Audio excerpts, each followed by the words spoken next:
Alright, it's Theriax. I'm doing something a little bit different today. Gonna be playing some MTG Magic the Gathering Arena.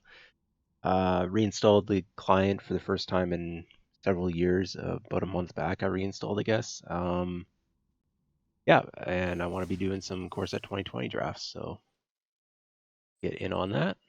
I loved Core Set 2020 when it first came out, and I'm hoping that there's still some people playing it and have some fun here.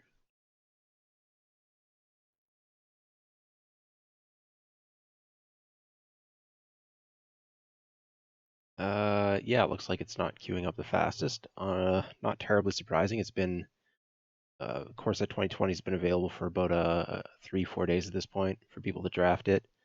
It's an older set, obviously, might be less popular than some of the newer sets. And I'm kind of playing at a hour of the day when most of the world is probably sleeping or at work. Let's see how the stream goes here.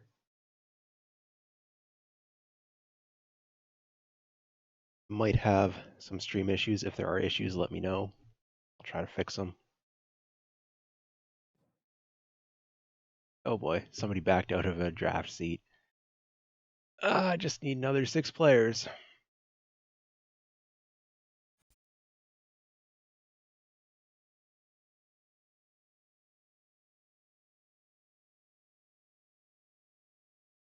Yeah, so I had kind of quit playing Magic for a while. I don't know. I've been clean for like what, 3 years, 3.5 years or something. But I wanted to play some more Core Set 2020. It's the set that I kind of learned how to draft with. Not great at Magic, not great at drafting. But I understood drafting a whole lot better after Core Set 2020 than I did before it. I hadn't really taken the time to ever draft.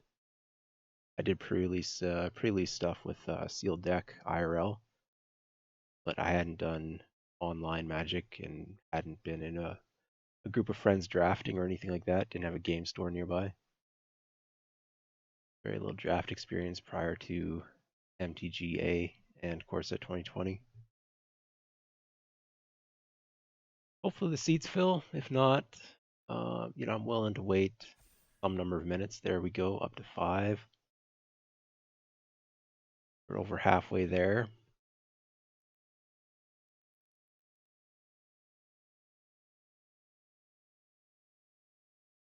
I'm hoping I get to play black. I really liked Audacious Thief, Blood for Bones.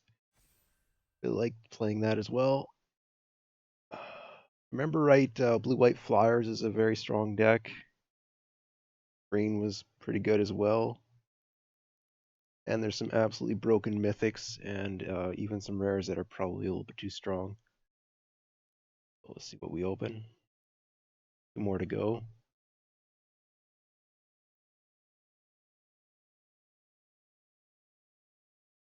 My mic even working? Yeah. Okay, so I've got possible issues with my mic filter settings. I don't know if there's audio issues. Let me know. I'll try to fix them. I already adjusted some settings earlier before starting the stream, but I don't know if I got things correct. All right, waiting for just one more. I was first or second into this draft pod, and we're just at 3.5 minutes. So I guess the queue time is under 5 minutes. Not too bad for the time of day that this is.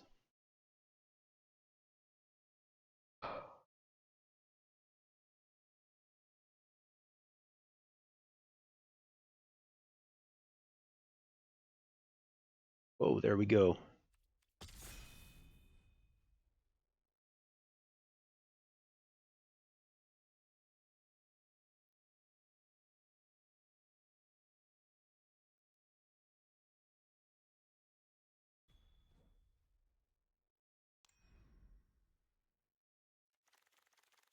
All right, what did we get? Oh, Leyline of Anticipation. That's unplayable.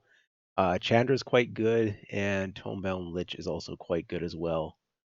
From the commons, nothing really great here. So I'm not going to try to predict what might wheel. So what I probably should do is take the Chandra to stay one color and stay open for whatever's going to be passed. Power level, I don't know which is better, but definitely going to take the Chandra here. Um, there's really nothing in red here that I would want if it were to wheel, which will be beneficial as well for sending signals to people to the side of Be us. afraid, Start wizard. off with the Chandra, see if we can play That that. sounded tough. It's only a single red, could be splashed theoretically. Um, yeah, and we'll want to try and prioritize elementals a little bit. We'll see.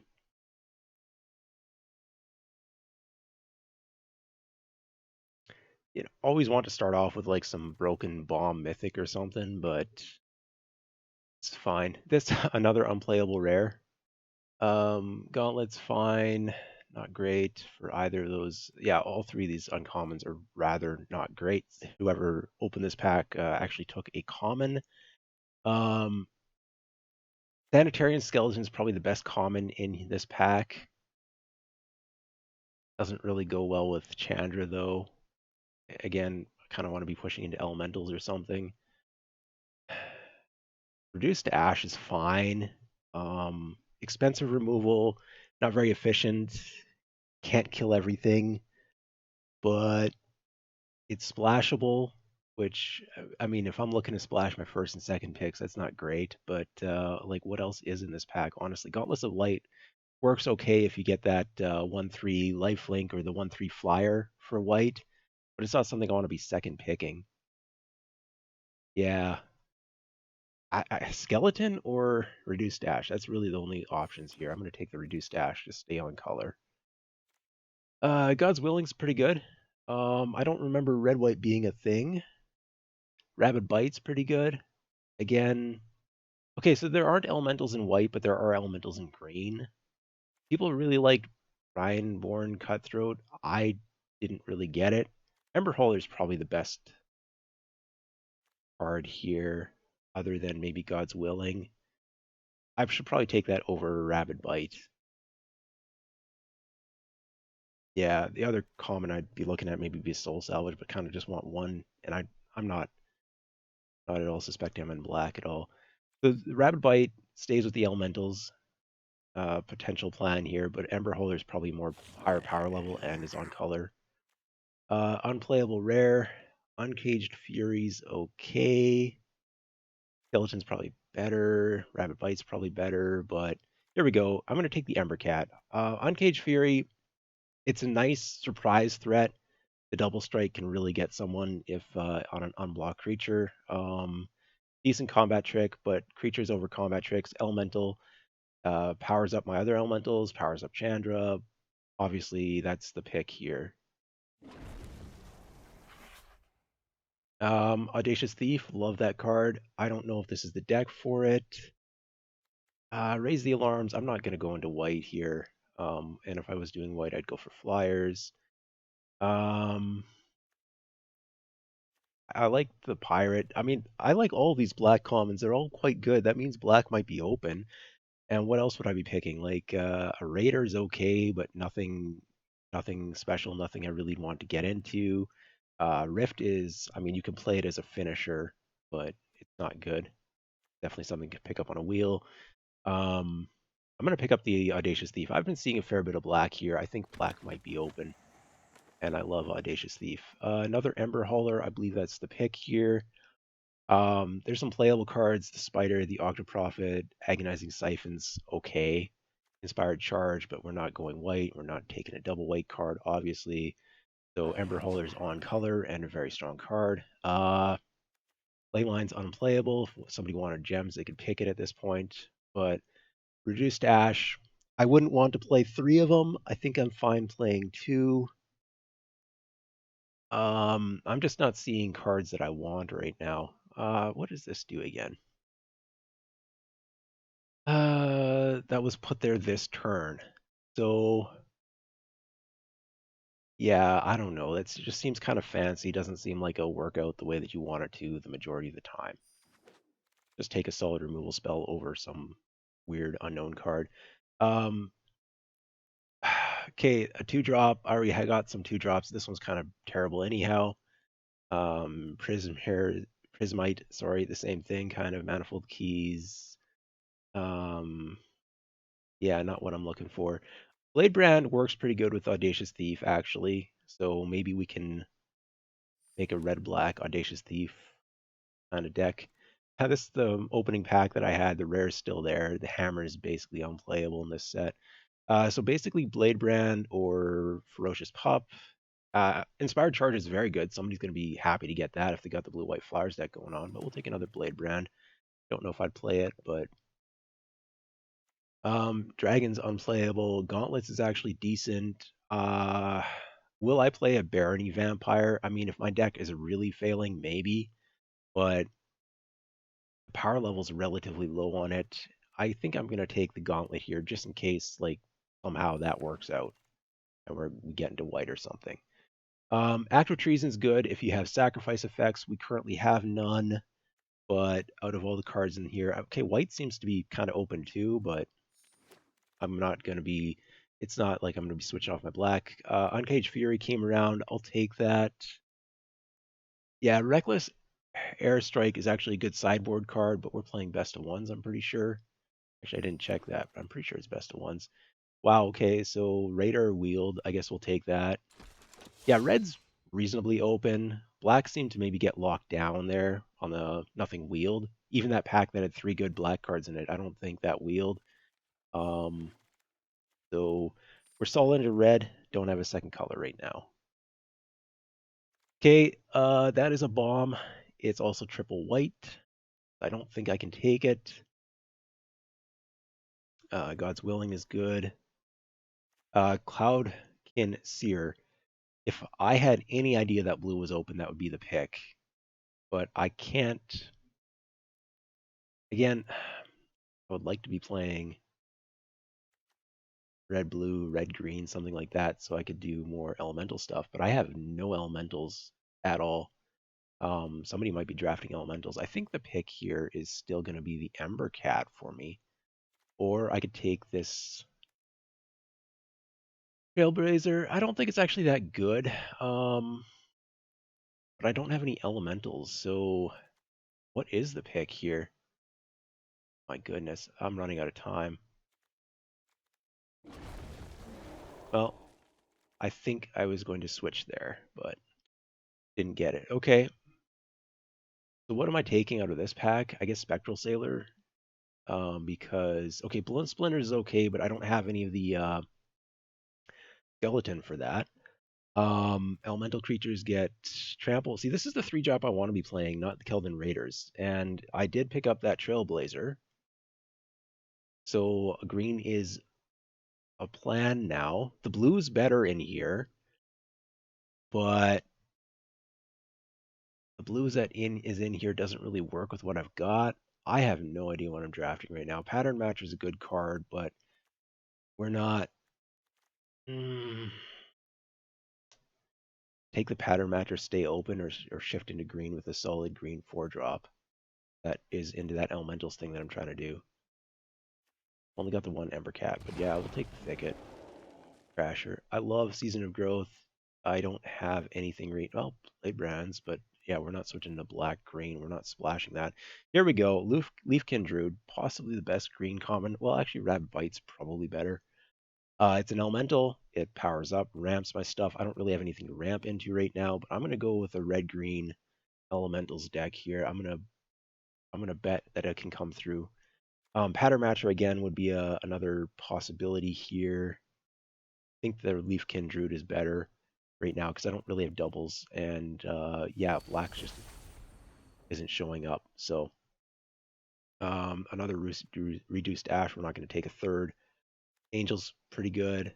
Portal can be made to work. Pacifism is maybe the best card in this pack. Winged Words would be very good if I was in a flyer deck. I'm not. I have no blue. I'm playing. The green's coming. The green's flowing. This will be a red-green elementals deck. Hopefully it gets there. We're not splashing pacifism, something like that. That's just pick a crasher, go. Okay, Vorse Claw. I don't really want to pick it this high though. I would play it if I got it. I do have a little bit of ramp, not enough ramp. What else would I take out of this pack, though?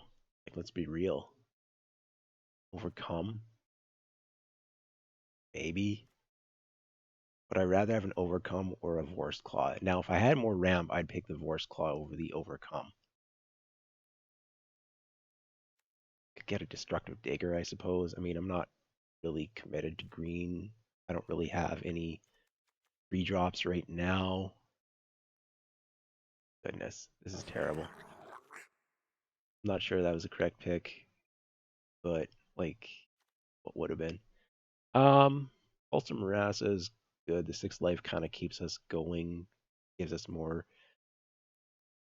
time to cast whatever we're bringing back. I mean, if I'm rampy, this would be good, but I'm not really rampy. I'm just this deck's kind of fail right now. But I've got some pack left to fix it. Cutthroat's okay, but we've switched away from black. I think we're now into a red-green deck. I'm going to go ahead and just pull these out. One Audacious Thief and a pair of Blade Brands is not enough to actually play black. Okay, what is this? Never get a loyalty counter. A1 copy. Yeah, okay, so if I have a Chandra in my deck and I get this at the same time, that's not happening. Spider, defensive, I think Smuggler's better. Smuggler's a pretty good card, and if I can get any of that elemental that gets the 1/0, that would be what I need. Wait, did I unselect that accidentally? I thought I was picking it with a double click. Whatever. Might of the Masses, 1/1 for each creature. That's fine. A Vulture's better, but again, we're not doing black. We've decided on that.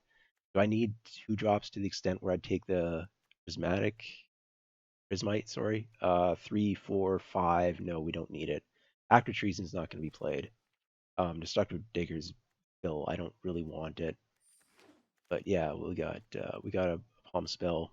I don't know if we're gonna play it, but like, what else is there? White, good white card.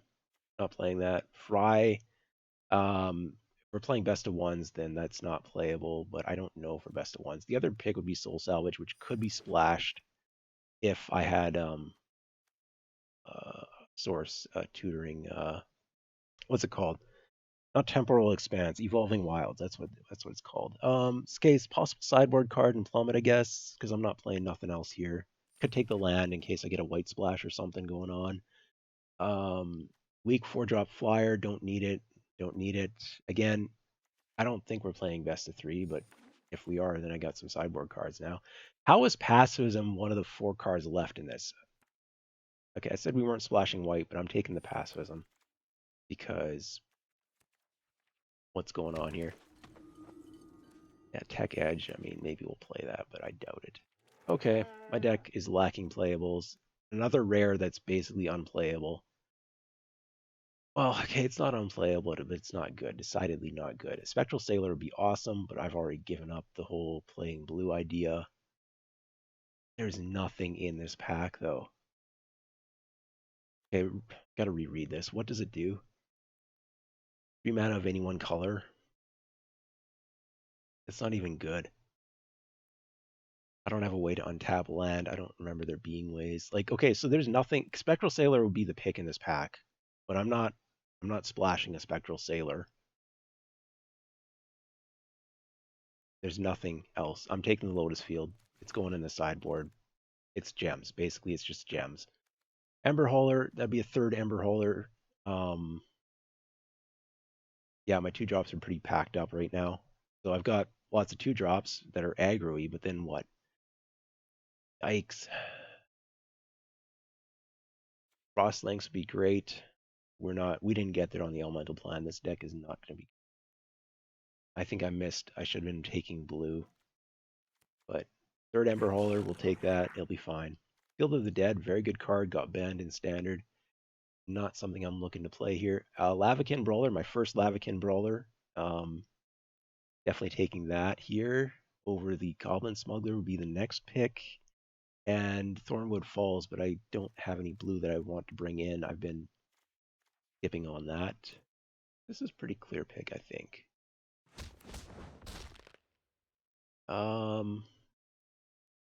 Axe.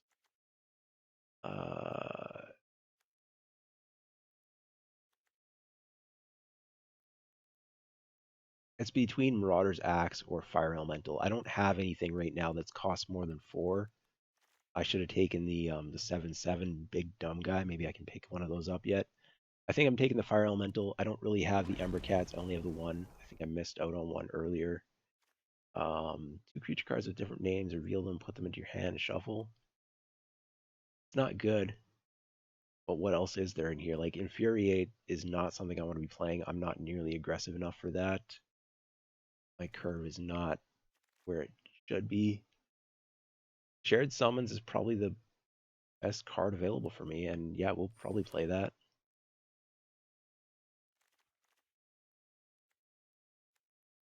I don't think Lotus Field is playable. I really don't. Okay, Goblin Smuggler. There's a nice murder over there. God's Willing's just been circling the entire time here. Um, this wouldn't be a bad pickup. The dual land with I've got some double cost, whatever. But Goblin Smuggler, I need creatures. I need things that do stuff. My 3-drop slot's weak. Yeah, what does this do again? Creatures cost 1 less, deals 2 damage to them. So this is a very awkward card because a lot of my stuff is like 2 toughness. And what am I actually saving mana on that's gonna survive that? Like, it's probably still worth playing, even though it kills half my stuff. I don't know. There wasn't really anything else in that pack that I wanted. I don't think I'm playing any of these 4-drops. But maybe I need more gas instead of more aggro. No, I think I'm gonna go. Yeah, I don't think I'm playing it. Nothing else in there I'm playing either. I've already got plenty of 4-drops. Plummet. I don't think there's sideboard stuff going on, but nothing else in that pack. Another Fire Elemental or another Destructive Digger. Now, how do I look at my curve here? I already have 2 Smugglers and a Digger, so that's 3 drops. That's not nearly enough. Take another one. Blooming Shaman. And a Marassa. Neither of those are good. I might need the creature though more than I need the pump spell. I don't have token stuff. Like, that's really not great. Yeah, not playing that anyhow. And not playing these. Okay, very disappointed. I don't think my deck got there. But I did make enough playables, so well, progress, yeah. Okay. So what do I have that maybe I would want to put in? Take out, I guess, Act of Treason's a possibility. Or Keldon Raider I should probably throw in just in case. I don't Lotus Field. Okay, it's an enters tap land. It requires me to sack 2 lands. So if I don't have 2 other lands when I play it, I have to sack it. And even if I did have 2 other lands to sack, I sack them, then I'd be left with just a Lotus Field, which only produces mana of 1 color. So if I had, yeah, no, that seems terrible. If I had a way to untap it or something, maybe, but there's no card advantage going on when I play it like the Kangaroo lands from Ravnica. There's really no argument for playing that card in limited, I don't think. Okay, yeah, I think everything that's possibly playable is in the deck currently. How are we doing on creatures? Oh, there we go. 18 creatures. So I can actually trim creatures. Maybe I should have picked up equipment at one point there. All right, what do we got that's bad? Rotting Raptor. I don't know. 1, 2, 3, 4, 5, 6, 7, 8, 9, 10. 10 creatures that it would kill. 11. I'm not playing all of those, but I don't think Rotting Raptor is worth playing for just a single discount on like my fattest creature being a fire elemental. Oh boy. Yeah, no, this doesn't work. Cut that. Um Okay, so I've got, do I have enough 3 drops to even consider? Okay, I'm going to take the spells to the side here. Do a proper build. Thought I had picked up 2 Might of the Masses. I guess not. That's fine. I wouldn't play 2. Thought they were sitting in there. Okay, Pulse of Marassa, Feral Invocation, um, and a pair of Reduced Ashes. Now, a Reduced Ash is actually something I'm going to be playing because I don't really have anything else going on here. Yeah, I don't have much removal other than these Ember Haulers and the Reduced Ash. So I'm not too bad off, but definitely not there. Shared Summons. So yeah, what are we looking at for creatures? I got, I think this might be a deck where I want to play 16 lands. Maybe. I've got some mana ramp in the Embercat and the Leafkin Druid and Chandra as well. And I don't really have much over 5 other than Reduced Ash and I guess Shared Summons. So got a Pulse of Marassa though. Like I do have action though. A Loaming Shaman doesn't really do anything for me. I could, I guess, target my opponent's graveyard, but this looks like a 3/2 for 3 that just doesn't do anything else. So I'm going to go ahead and just pop that out. My 4 drops aren't nearly enough. 3, 4, 5, 6. I got 2 drops. Chandra, I guess, also not a creature. I can maybe trim one of these warriors, but I really need creatures to win games. And okay, yeah, I can discard a card to draw a card. I've got 2 of these. Yeah, then we'll just play the 17 lands. I can pitch the lands to replace them with something else. Other elementals have trample. I don't have other elementals. Oh boy. I've also got Destructive Dagger to try and get rid of lands. Yeah. Yeah. And then yeah, I'm keeping the Reduced to Ashes. I'm keeping the Shared Summons. Shared Summons kind of being my late game card, I guess. Will go get me like what? A Thicket Crasher and a Fire Elemental. Oh boy. Um Yeah, Lavakin Brawler is not really even going to be good here. I don't have the elementals. Somebody else is drafting elementals. That became very clear. Like, I don't know. I'd say by pack 3, I knew it. Probably halfway or 3/4 of the way through pack 2, I picked up on it late. But yeah, somebody else is taking the elementals. I did not get there. I should have switched to the blue probably. That late pacifism signaled that white was open or that people don't know how to draft. I'm not sure which. But though I didn't see any of the white flyers really. I don't remember. So Might of Masses I don't think is going to be good in this deck. I think I have too many fancy combat tricks here and I can't afford the card disadvantage. Feral Invocation sticks around. And I have lots of 2s and not very many 3s. So yeah, I'll keep that in. Uh, Maybe I have too many 4s, but due to my lack of 3s, and I mean my curve kind of just almost stops at 4 anyhow. Uncaged Fury is probably better than Might of Masses, although that could be argued. And then Pulse and Marassa kind of, I'm not really a late game deck, but gets me back my best creature. I don't know what my best creature is. That's the joke. Um, yeah, it doesn't look good. I mean, okay, so we saw okay, the white rare I could have impacted to. Maybe I should have taken that and just, but it's triple white. Like, but basically all the rares I opened, I couldn't play. It was like Leyline and a rare land. They're not playable cards, and rares that got passed to us like Graft Digger's Cage also not playable. It's seemed like those were just bad packs. Okay, mana wise, double red obviously want to be leaning 19/8. I don't think we want to cut down to 7, even though we got the Druid. That's not really ramping us into anything, so it doesn't really matter, but I don't want to be cutting. What is my split here?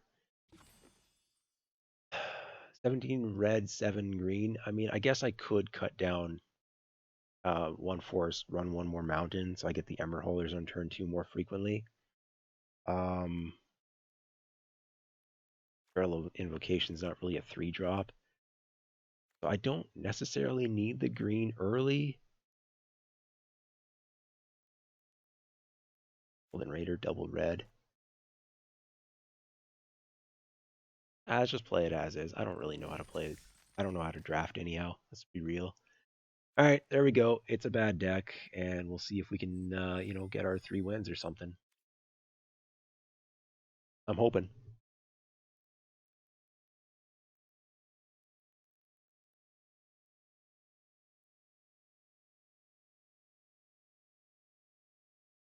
Yeah, this is definitely best of one. That's what that indicated to me there. The number of rounds potential. So if I get 3 wins, it's kind of just slightly subpar. I'm not quite breaking even. If I get 4 wins, then I'm breaking even, or coming out slightly ahead actually on entry to rewards. Plus, I get to play some Core Set 2020 Limited. Unfortunately, it's with a deck that looks kind of bad. So we'll see. Maybe I can get 3 wins with it. 4 land hand, not thrilled about it, but it does have both my colors. It's got a bit of a curve. There's no 2-drop, but we have plenty of 2-drops in the deck.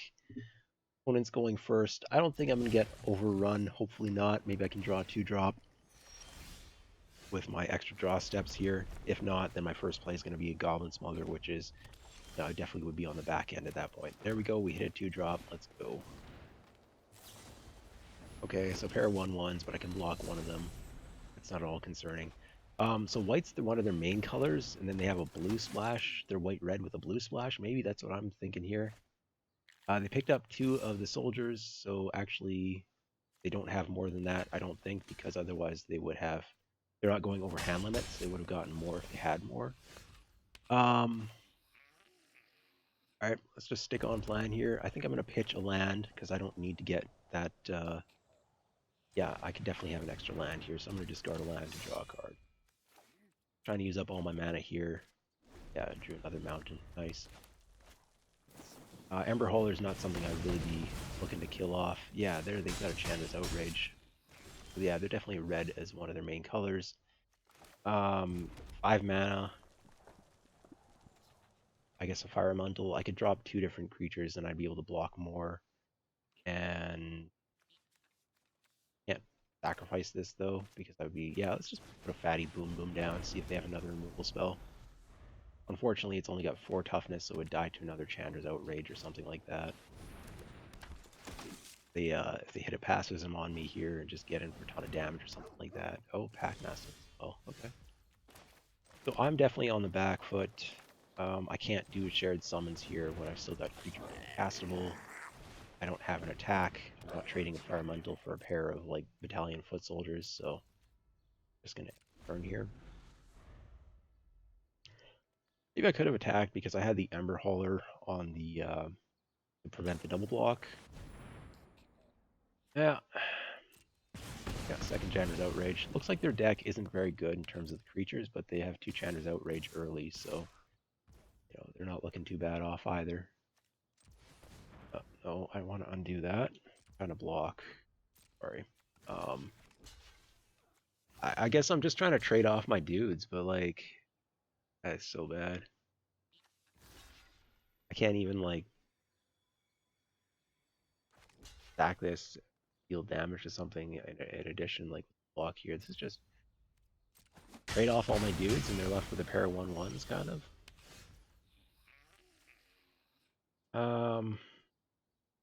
Yeah. So what would be the creatures I'd be getting at this point? Sure. But it's probably better than whatever I'm doing otherwise. So go get a pair of creatures. No, that doesn't seem good. Other elementals of trample. That's okay. I've got a land here, so let's do that. And I don't have any other elementals, so let's get another 4/3. Although I'm just basically blocking right now. I don't know. I need to reverse that and start attacking somehow. I don't think Destructive Digger is the answer though. So go for a Thicket Crasher and hold the land or drop the land so I can get an Ember Cat down. I think I want the Ember Cat down, even though it's to the Raiders. But I can't cast both these in the same turn anyways, so yeah. Gives me 2 opportunities to draw land before I can pitch it. Oh, Bag of Holding. Nice, okay. I think we're almost ready to just pack it up here at this point. Well, I've got the creeping Trailblazer to go with the Thicket Crasher, so I actually have some offensive firepower now. And this can just stop blocking the 1/1s having them bounce off. Now I can actually kill them, assuming they don't have another shock or something. Or they just have one card underneath there, but they also get the draw discards. They're filtering as well. And now their dudes are unblockable. I do have 3 different creatures that could kill that. Unfortunately, they're not here right now. I can't just sit back, though, because they are going to kill me with the Goblin Smuggler. So how many can I attack? I need to hold 1, 2, 3, 4, 5 creatures they can attack with. I need the blockers. I can't actually attack with anything. Okay. Yeah, we'll pitch that. Hopefully we draw something. We will hold that because yes. Yeah, so I can actually, this is turned on, so I can actually use it to pump the Creeping Trailblazer, but would give it a 2/2. Yeah, they're just gonna kill me with the unblockable dude. I just need to draw one of these Ember Haulers, and then I can kill that off. I've got a turn or 2 to do that. And they'll probably just go wide on me. But they did have more than 3 battalion foot soldiers, so why didn't they go get all of them? Understand. Okay. This is an answer to the smuggler, so we'll do that first. I don't know why they're splashing blue. I haven't seen anything with that yet. I don't know what I'm doing here, but it's gonna be fun. We'll kill that first. Hopefully it actually works. Yeah, okay, great. We're stabilizing. We're stabilizing. It's coming. It's happening. We're gonna hold back blockers because again we're at 3 life and they have 5 creatures out. Chandra gives 2/0. Yeah, okay, there we go. I think I'm just dead on board now, right? 4, 5, 6, 7, 4. So yeah, they've got lethal. Assuming they just pointed at my face, then I'm dead. I'm holding a land. They don't necessarily know that. Maybe they'll make a mistake. Looks like they didn't make a mistake.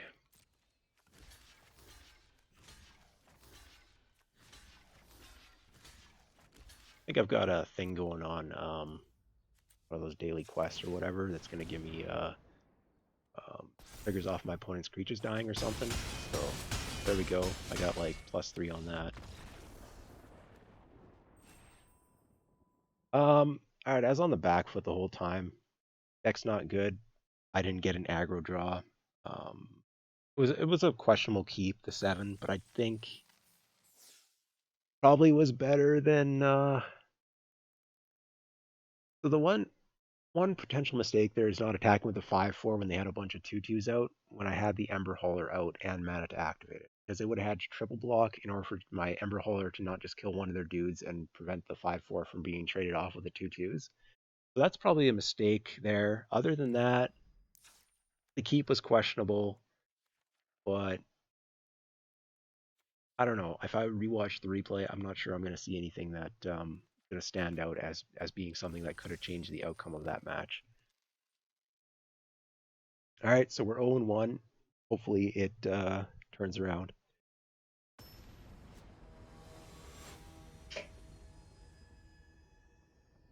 Oh, nice name. No idea what they are, but cool. I didn't actually know that was an option. Okay, this is a better keep. This is a hand that actually looks better representative for what my deck does. There's no power cards in it. Lavakin Brawler is not really good in my deck because I don't have very many elementals, but probably that's my turn 3 play.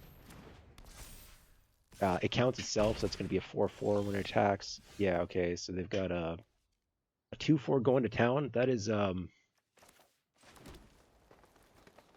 guess the Druid's better than the... Yeah, I can't really attack with the 2/2 anyways once they pull back. So they put an enchantment on a Soulmender that... It's not a very good enchantment. The Soulmender's... Unless you got effects, it's not very good. I'm going to block here.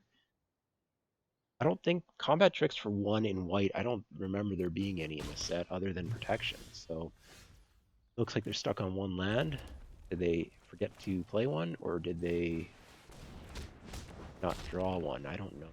Something's going wrong with opponent's deck. Their white Crane should not be playing Soul Mender. This may be playable in if you got like the gauntlets and you need to tap down opponent's blockers, maybe, but yeah, I don't know what's going on with opponent's deck. Okay, so pre-combat, I think I want to just run out the Ember Holder, or the Firecat, sorry, and that will enable me to pump up my Brawler a bit higher. That's the reason I'm doing it main pre-combat. I can get in for 5 here instead of for 4. They're not like sandbagging or Wrath or something like that, so I'll just run out another attacker, potential attacker.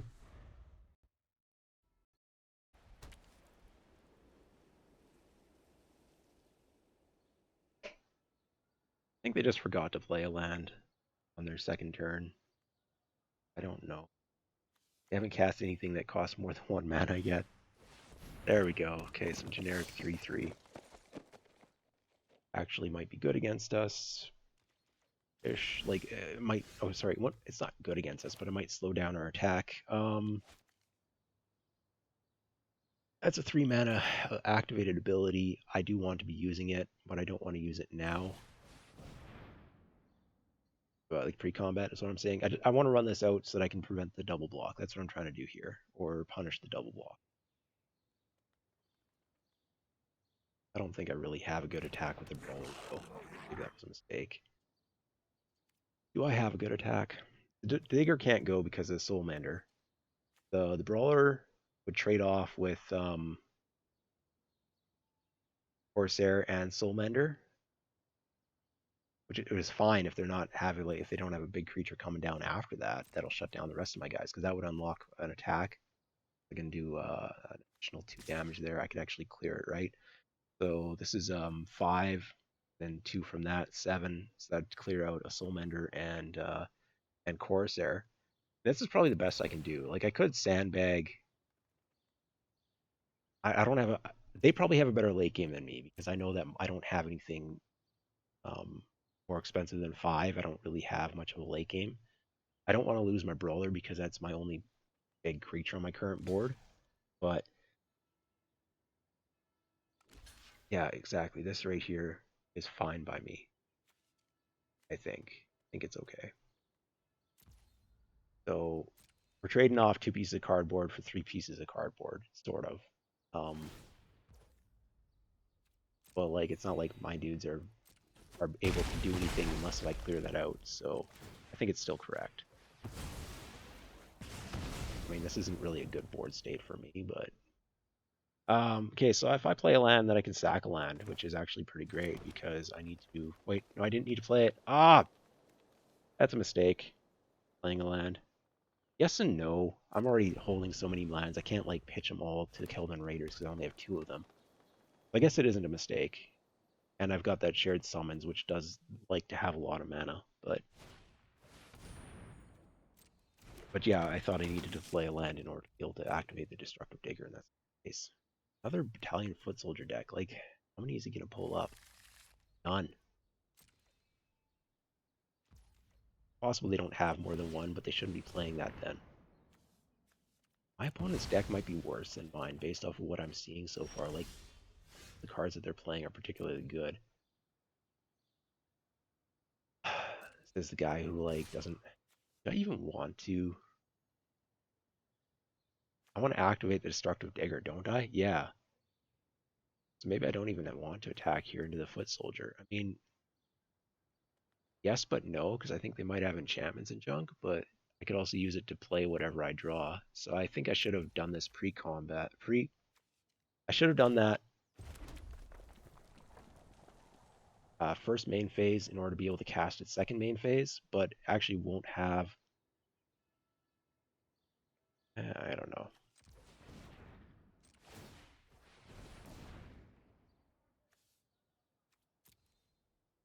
I don't know. Should I be doing this in my main phase or not? I have no idea. I'm just not playing very smart. Yeah, okay. Well, I don't think I'm playing this very efficiently. But I'm also mana flooding so hard right now. 1, 2, 3, 4, 5, 6, 6 non-lands. I've got 1, 2, 3, 4, 5, 6, 7, 8, 9 lands. That is not the ratio that I want to see. Leafkin Druid's probably not good in my deck because I've got nothing to ramp into. Maybe I need to take a look. I got nothing inside though.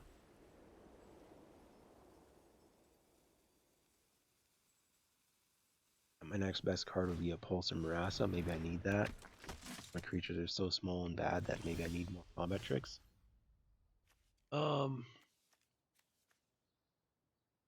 Again, I don't think I have a good attack here. I'm gonna just go ahead and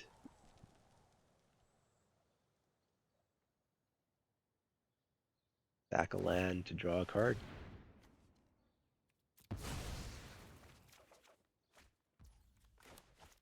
Goblin Smuggler? Yeah, alright. I mean,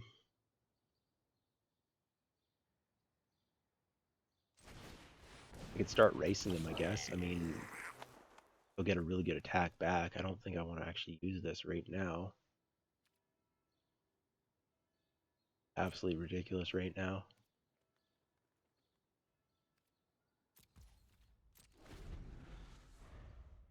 Wow.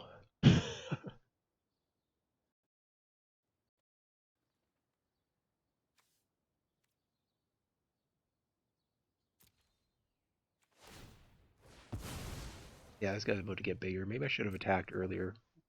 Try and just pressure, maybe get a trade or something.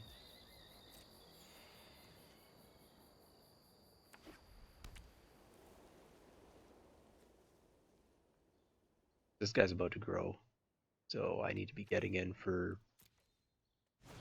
something. Go black, so it's just a 2-1. Their deck is cards are good.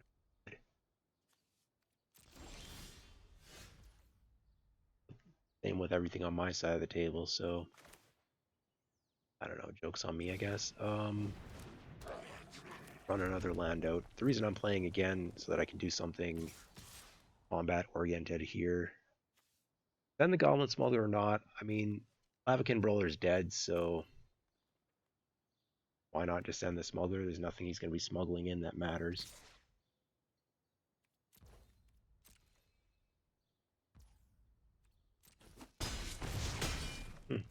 Alright, opponent just took it. Now I've got 2 of these Destructive Diggers out, so I definitely want to be playing all my lands all the time because I've got plenty of ability to sack them to draw some cards that are hopefully going to help. Opponent's at 11 now, and I've got a pretty big board state, so as long as I don't have board wipe, I should be doing okay. Alright, their guy's about to grow. Fine. And they're filtering their deck, that's the other thing to keep in mind.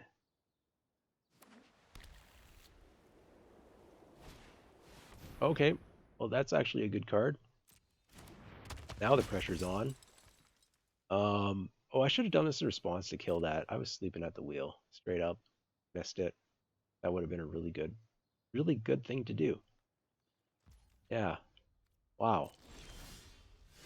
Yeah, I can return my Lavakin Brawler, which then I can use to smuggle in with my Goblin Smuggler, so I don't want to lose the Goblin Smuggler. I have no attack currently. So we're gonna just pull some Rasa at the end of. No, we can do it this turn, right? I have enough mana to do it and cast it. Yeah, we're gonna do that.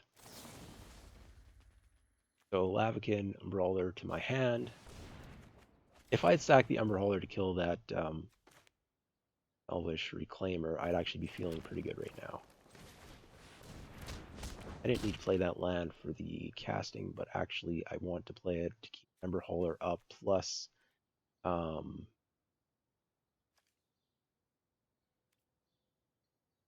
Destructive Diggers are eating my lands.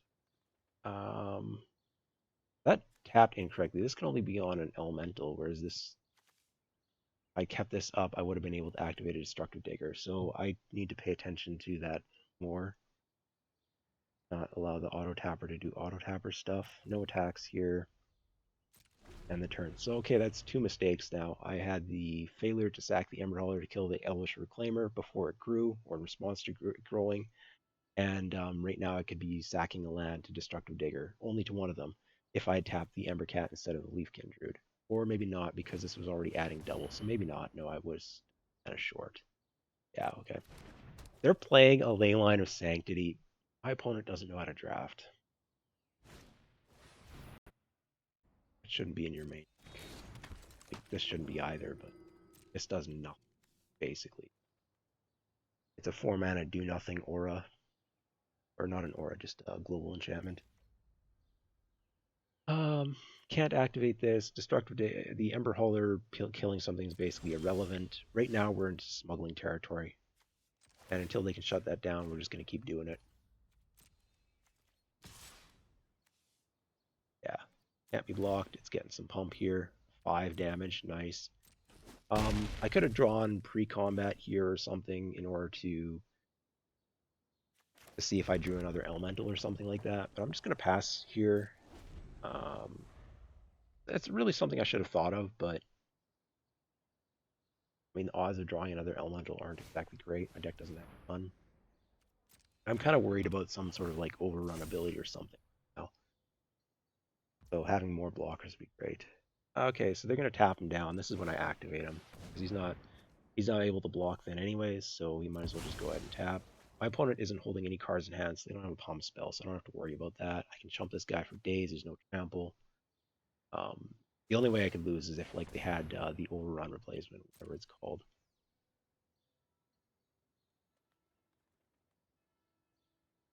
Do they call it overcome, or am I completely mistaken on that? All right, here's the team. We're going to try to get some good blocks here if we can. This guy's chumping here, and I'll just sack him to kill something else. Embercat's not... Well, Embercat's actually pumping this, so I want to keep that alive. Destructive Digger, I don't need 2 of them, but... I don't know. I feel like I could just take this, right? Yeah, there are no cards in hand. I'm winning on the crackback, so it doesn't even matter. But I can chump there, sack it to kill one of the other dudes, prior to damage, then activate to draw another card, drop an elemental, smuggle my guy through for lethal. Yeah, desperation crack there. So Pulsum Rasa, pretty good. When you've got your best card in your graveyard, which is my single Lavakin Brawler, that's not. Oh boy, can I make this deck better?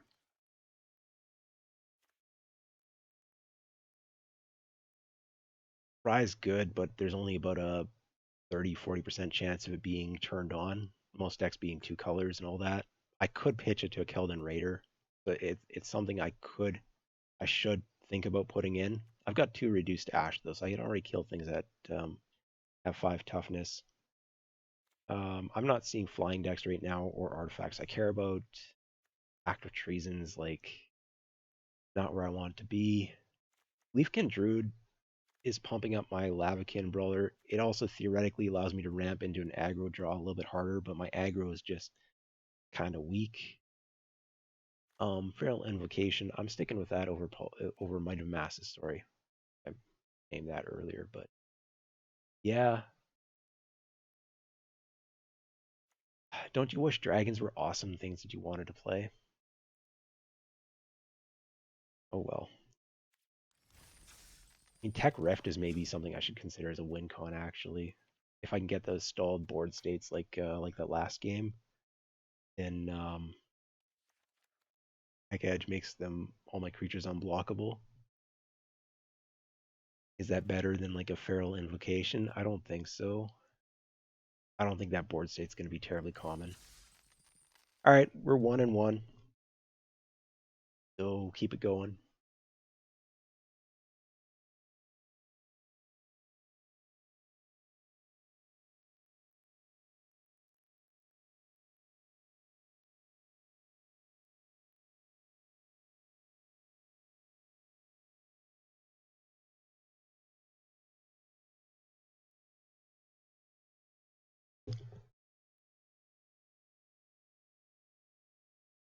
Well, how are we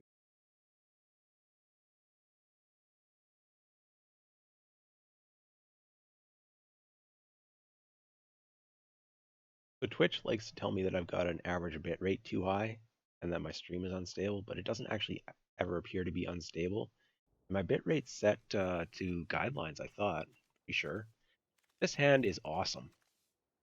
Um, so I've got a turn 3 Lavakin followed by a Goblin Smuggler. Yeah, that's a keep. Oh, and I've also got something to pump my Lavakin Brawler. This is awesome. This hand is probably about as good as this deck is going to come up with as a starting opening hand. Very Miscreant. If they've got a lot of those dudes, it's actually playable. Good. Why are my lands not core set 2020 lands? That's annoying. Alright, reveal my second color. Sure, why not? They left mana open, and they're playing blue-black, but Fairy Miscreant. What is going on?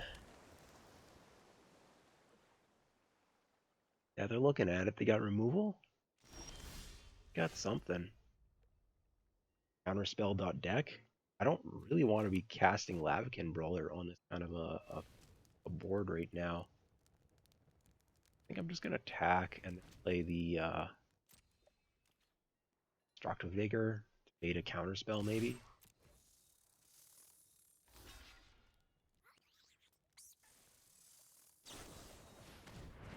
Okay, Blade Brand.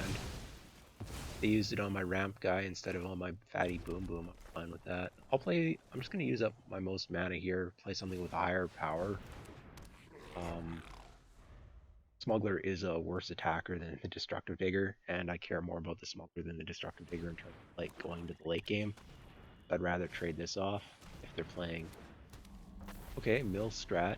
Yeah, it's definitely Mill Strat. They've got multiple Miscreants, which they're going to try to probably balance using that artifact, the blue artifact, I think. My guess. I'm going to make an attack here. I'm willing to trade off my 3-2 against their win con. They're not. Then time for drop the Brawler. Gets me more power into play. And I can start smuggling it next turn, potentially. Although right now, I can just go right through their blockers unless they're holding up Blade Brand, which I don't want to trade my Brawler for their Blade Brand. If their deck came together, they might have something. I doubt that it came together. Oh, wow. Alright, Dread Presence is a very good card. Yeah, my Smuggler won't survive against that. Well, my Creeping Trailblazer. So, do they have more swamps in their hand? At this point, I'm not sure. I'm going to go ahead and just drop my Elementals and get a swing in here. If they want to kill my Brawler, they'll have to double block it, and I can take out the Dread Presence. Yeah, this is the way to go. Get some hits in. I needed multiple Brawlers, and I only saw the one in the draft, I think. Elementals are clearly not open. Should have picked up on that. Alright. They took it, because they don't want to lose their Dread Presence. They did not play a Swamp here, though. What are they doing with all of their mana? They're killing the Trailblazer. Interesting. I'm confused. Now, I think I play the Fire Elemental here. Do I play a land? I don't think so. I can't remember what the counter spells in here are. I don't think they're Quench. I think it's Negate, Bone to Ash. Can't remember if there are any others. I don't think there's a Mana Leak type effect to play around. I'm doing a pre-combat, so my Brawler is going to be bigger. Brawler doesn't tap for 2. Yeah, I can't get the Smuggler down this turn, even if I had the colors, which I could have if I tapped manually. But swinging for 5. Again, I'm fine with trading against the Dread Presence or Sage's Rolled Denizen because I think those are their win cons.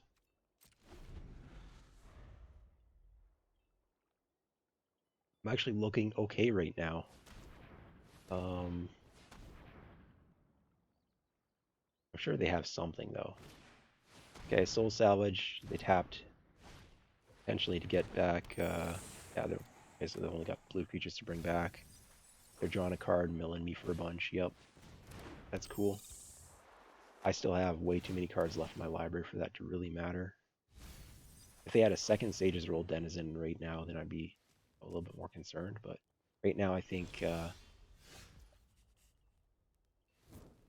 okay, so 2, 4, so they could actually kill my dude, but I want to be sending the 5/4 anyhow, so, but I think I'm going to just play this out. There's no counterspell up right now. I can either send it as a go wide, which they will then double block and kill or something, or Sage's Roll Denizen it, but I would be trading off with the Lavakin Brawler would be getting in for a big hit, or they'd be trading off multiple pieces of cardboard for my one.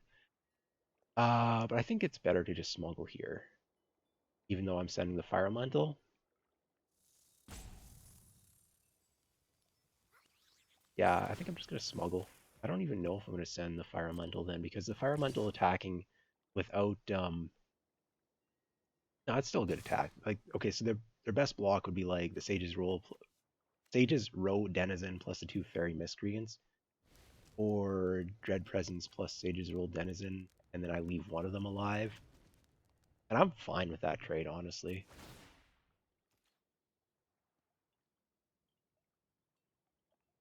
I'm not entirely sure it's correct to attack with a Fire Elemental here. Yeah, but the way they don't want to lose their dudes, so turned out pretty good. I'm gonna go ahead and play a land here because I've got the tutor spell, which I forget the name of, the green rare tutor that gets me 2 creatures. I would need a lot of mana for that. Yeah, okay, they're tapping it down. That's fine. Well, it's not fine, but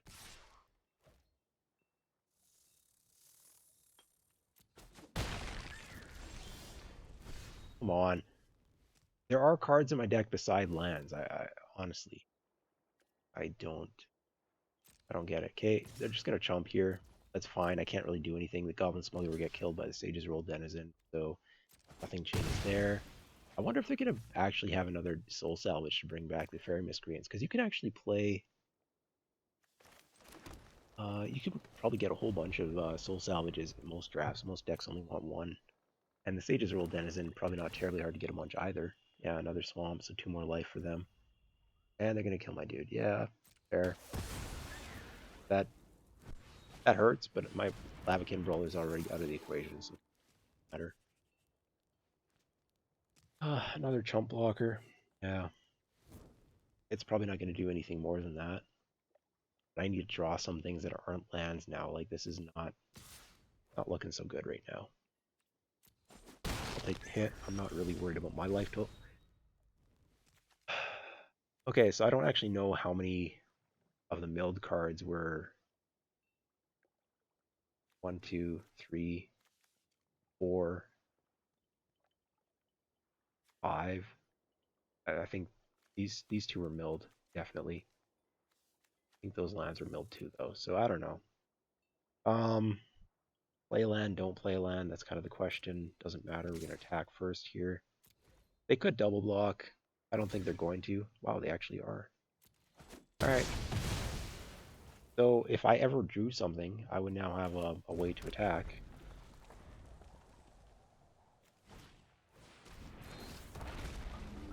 Yeah, their mill plan is now no longer in effect. If they're beaten down for 3, and their swamps, if they ever draw any, are going to be devastating. Okay, I can get back 1 creature. A 4/3 that gets me another card, or how many times can I pump this? I could pump it twice, so that make it a 6/6, or for each elemental. Yeah, it'd be a 6/6 then. Hmm. And it would give my other dude a 1 power. Or I can get back a fire elemental. That seems trash. 4/3 is not good against that anyhow, so I'm going to go ahead and bring back this dude. Oh yeah, but you can just kill it. Well, I can keep up mana to pump it. Play it, keep up mana to pump it. If they play a swamp. For a slightly larger creature. This is such a bad state, though. I guess I'm just bringing back my 5/4. mean, pitching a land to draw a card doesn't seem better than that when the... Okay, they just have a negate anyways. Yeah, cool. Yeah, I've got nothing. Probably gonna lose to the Dread Presence. Just beaten down and maybe a swamp. Like, that's ridiculous. I think I have to chump at this point and hope I draw something. Because if I take 4, I'm down to 4. Swamp put me down to 2. Like, yeah, I need to chump at this point. There's a possibility I could still use that mana. It's a card. If they were at 2 life, it'd be a really good card, but as it is, when they try to kill with the Dread Presence, I'll sack it. It's pro red, so I can't even kill that. Yeah. Because that would be very debatable right now, killing a flyer with my Ember Hauler, which is ridiculous. Alright, I'm going to chump. Back to face.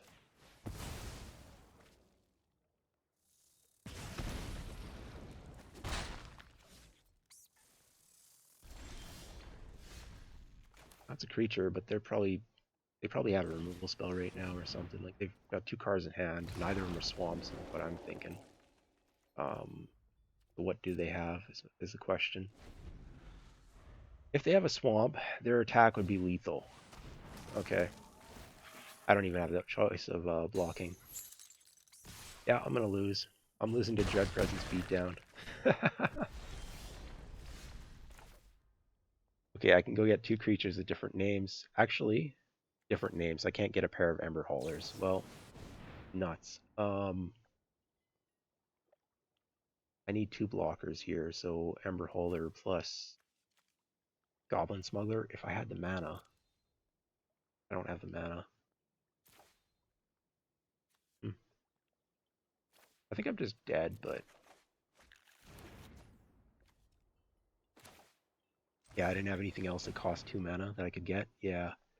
Yeah, the Ember Cat's in here. Sweeping Trailblazer's in there. And the Leaf Kindred's in there. So... I would have had a second Ember Hauler, but I can't do 2 Ember Haulers anyhow, so I'm actually just dead on their attack. No, I'm not. I'm not. So the Drake is getting through, but I can block here and then sack to kill the the Frostlings with the Ember Hauler. That's fine. Sandbagging a land to sack to pitch my dude, so exile that. If I draw a Keldon Raider now, then I'll be all sad, but obviously I was doing it for shared summons, which is actually what I did draw, so okay.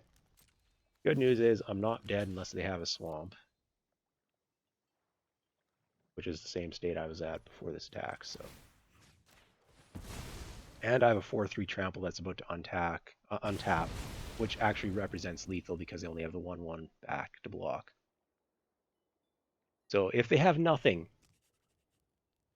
I'm actually going to win. And I've got a hasty creature in my hand. That wasn't a swamp.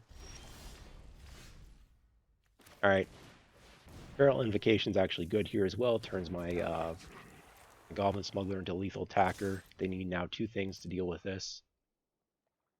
Oh, okay, they can just chump. If they have a removal spell for this, yeah, and then they block this. Okay. Yeah, if they block the Goblin Smuggler. They did. Alright. Could I have done anything different? I can deal 2 damage. I'm dead on the crackback. There's absolutely nothing here, actually. I can put him to 1. Yeah.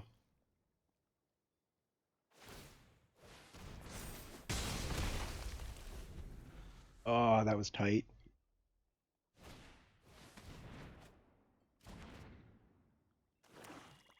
Dread Presence is actually really good. You have to build around it a little bit, but and by build around it, I mean put swamps in your deck. But I think it's a double black card anyhow, right? No, it's single black. Okay, yeah. So it's a card that you don't really want to be splashing, but if you're playing even half swamps, you do want to tilt to more than half swamps if you get it, but yeah, it's a pretty good card. Yeah, lots of stuff in this format has 2 toughness. Like half my deck probably. My deck's not good. Yeah, like almost all my 2 drops, almost all my 3 drops, 2 toughness stuff. So um, something that can deal 2 damage repeatedly is beatable. Okay, so I'm 1-2 right now. I need to pick up a win or I'm out. Being out at 1 win and 3 losses would be pretty sad. I did make some misplays, but mostly my deck's bad, and I think I needed to draft better. Not sure. I missed some of the what was open, what wasn't open. I like red was open, but the elementals wasn't. That's kind of I think I need to pick up on. It's got both colors. It's got a 2 drop. It's got other stuff. This is a very much a keepable hand. Not a great hand. Lacks a 3 drop. Lacks synergy. Like Chandra doesn't do anything with Hauler. I'll probably actually play Keldon Warrior instead. I don't know. Maybe not. I'm gonna attack here. You never know. Like, because I could sack it to kill it after combat. Yeah, so we'll just let it through. Um, that's it. I don't have a 3 drop.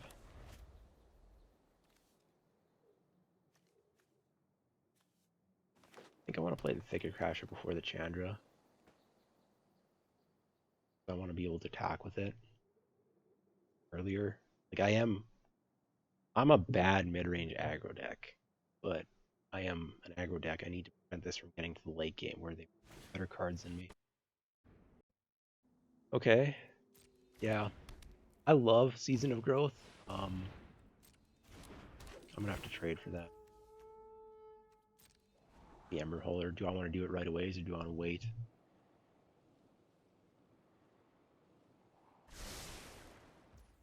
Waiting could cause them to play differently. There's a possibility there's something else I want to kill, but I want to use up all my mana next turn, and I know I want to kill this before it gets a counter, so I'm just gonna go ahead and do it before they play like that Ferocious Pop or something. I'm gonna run out the Elemental here. Has Trample, which matters on this board, plus I can give a 2-0 with this, plus I don't really want to be pitching any of these cards. And the Keldon Raider. Okay, so they're playing... Oh, okay, nice. Yeah. They got a 5-4. I got a 4-3. Like, this is... In terms of rares, it's not busted. But it's very much stronger than most of the commons, uncommons that you're going to see. Oh. Reach, Trample, Haste. They could give it Haste right here, and then I would have to trade off with it.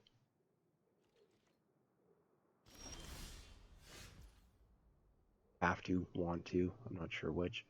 If I play the Chandra, give a pump,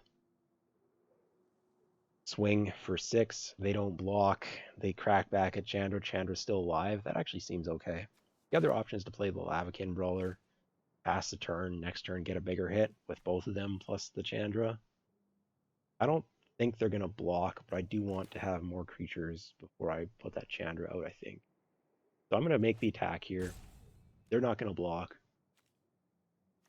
That's what they already signaled by not giving it haste and attacking. They could have a combat trick. I mean, they're playing the deck of the Season of Growth. They could easily lock, tap. They give it a +1 or +2 something. Wholesome Wrath is uncommon though. Most of the not pulses. I keep saying it wrong. Might have masses. Might have masses. So green 1 cost removal. It's an uncommon, not remove pump spell. So most of the pump spells that they're going to be running are going to be the commons, which are 2 or 3 mana. They wouldn't have had it there. Wouldn't have wanted to trade the Thicket Crasher for, oh no. Nature will take back what rightfully belongs to it. So earlier I mentioned that there's broken mythics in this format. This is one of them, kind of.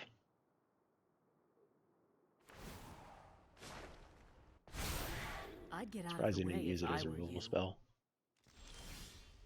Okay. Alright, let's think through this turn. Let's actually think. A lot of that. The Elemental's getting 2-0. They have Trample. I go after Vivian. That's probably my only hope. This would be They'd each be 6 power then, so they'd have to block it, and she'd still die. Seems like a no-brainer. I don't think there's anything possibly remotely better than that. Um, I need to do this just to kill off their I'm planeswalker. Chandra. Nice to meet you. Time to turn up the Because I heat. can't allow that to stay. They should have used it as a removal spell instead of as a pump spell for creatures that aren't attacking anyhow. So now they block and it still dies, or but yeah, they're gonna crack back and kill my I need Chandra to hone response, my but skills. like I have to kill the Vivian. It only does creature or land, it doesn't do permanent. Okay. Um Probably gonna play Keldon Rager, or pitch one of these Ember Haulers or something, because what else am I doing at this point?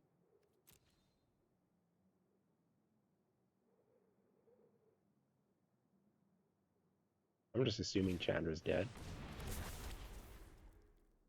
Okay. Damage to any target. I heard that this was playable, but I'm not convinced. Okay, so they're comboing it with a Reckless Strike. So they spent 2 cards to deal 5 damage to one of my dudes. That's not... I'm fine with that trade.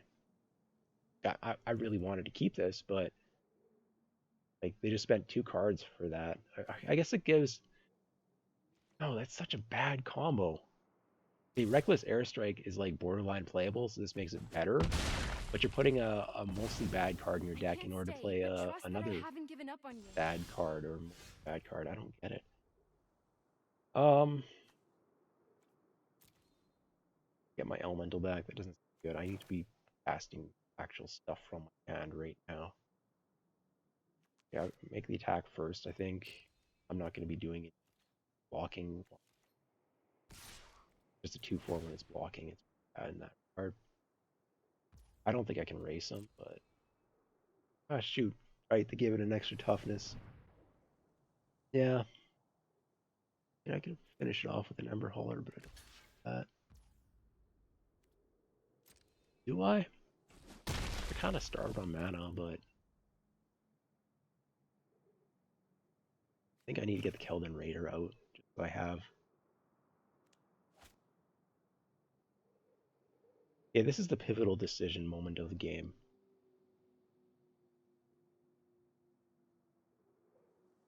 Currently, I'm not behind on board in a way that requires the Keldon Raider. They're starved on mana. So if I take out the Leafkin Druid,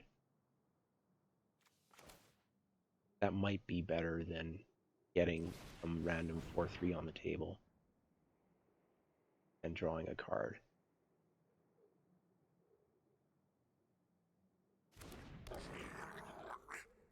I don't know.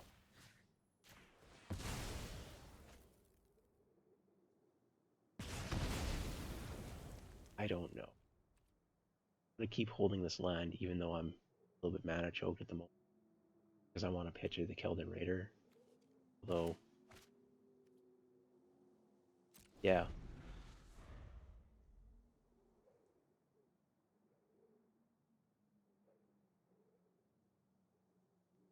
I'm definitely behind on board. Oh, great. They get triple scry now.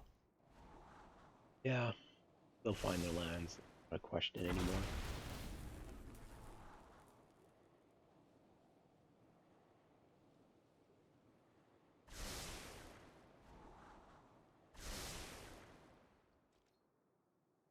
Taking 9.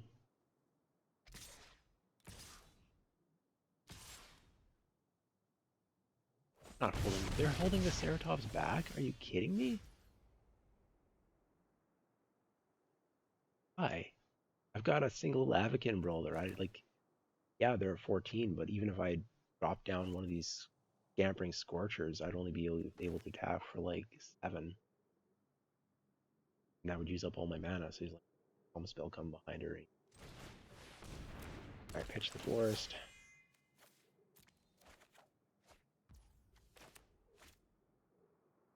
I do need more mana, so we're out, back. Season of Growth means that my late game is worse than theirs, and I'm not exactly head on board either, so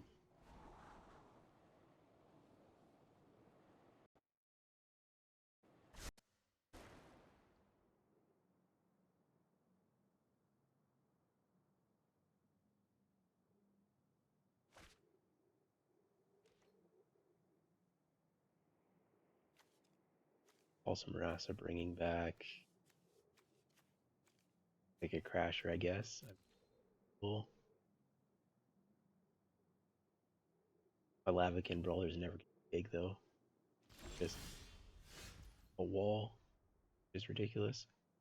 If I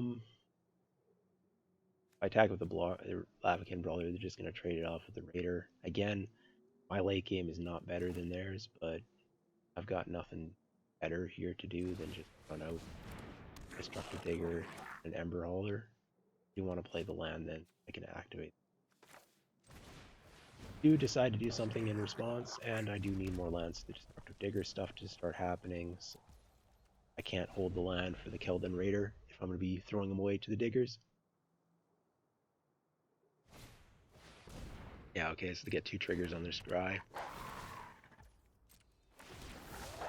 And honestly, 2 Scries is probably about as good as drawing a card with my Digger. And they only have to play creatures to get their Scries, whereas I have to be tapping my Digger to get the and spending the mana in order to get a card draw. Yeah. Oh, punished instantly. I'm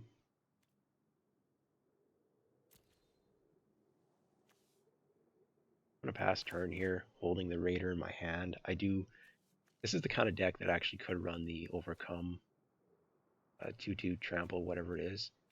They've got the Scorcher plus the Pup.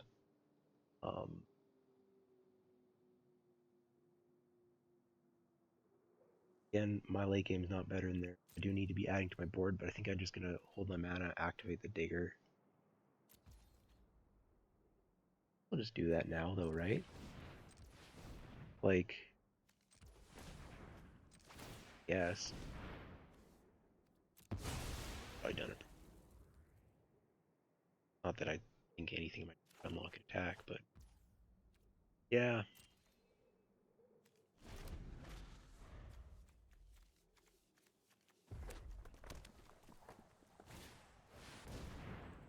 Yeah. Bad as a 5/4 is, it's pretty good on this board. All my stuff is tiny. 4/3's not. Okay, the Pump Spell, not something I want to be playing right now. I could bring back a Thicket Crasher. Not exactly exciting, but it's not like I have anything better to bring back. So, or like in the future, I'm not gonna have anything better really. 4/3, 5/4 is as big as my deck gets. I should after that 7. Big dumb 7/7. Yeah, I could pitch this, draw a card, playing my Trample Dude, but I think the Trample Dude is just as good. And I can't use the Destructive Digger this turn. Add to the board. Do I need to look at attacks here? This would now be a 4/4. So Ceratops would just kill it. This gets killed over here. Like, well, 'cause I got. There's no attack. It's just keep letting them use their Season of Growth to find their best cards while I try to use my Destructive Digger, but I'm mana starved to actually play anything that I draw. I don't know. I'm pretty confident they're slowly slipping ahead, but I don't have an attack on it. If I hadn't overcome, then there would be something for me to be drawing. Or, yeah, some Lavakin Brawlers. If I had a whole bunch of those plus a Thicket Crasher, then my attacks would be threatening. Right now, they can just walk and kill. Oh, there we go. Yep. Yep. I knew it would be good. Maybe I should have sacked this in response. But it's too small to kill anything now. Yeah. Huh. Alright, that's a mistake. Pretty minor mistake, but it is still a mistake. Alright, so basically they got Trample. See if I can just line things up and kill stuff. If I survive this, I'm not doing the math.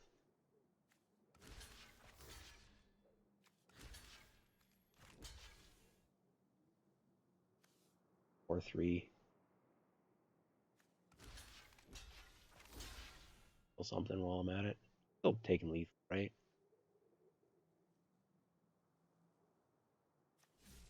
Honestly.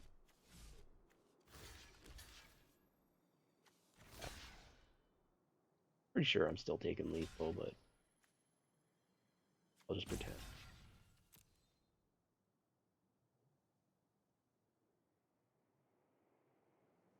If I somehow survive this, I guess I'd still have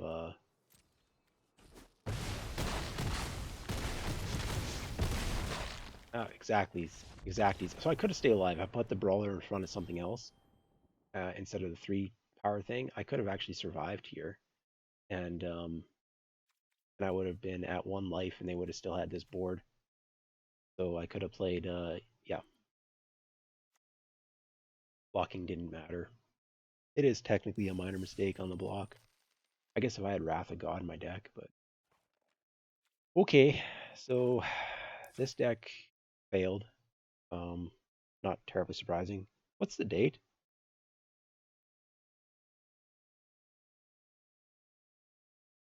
November 1, 2024, right? I think so. I'll just save that deck over there so I can look at it later. 100 gems in 1 pack. Yeah, deck went 1 and 3. Well, the good news is that lets us draft another time. Hopefully there's not a big wait here.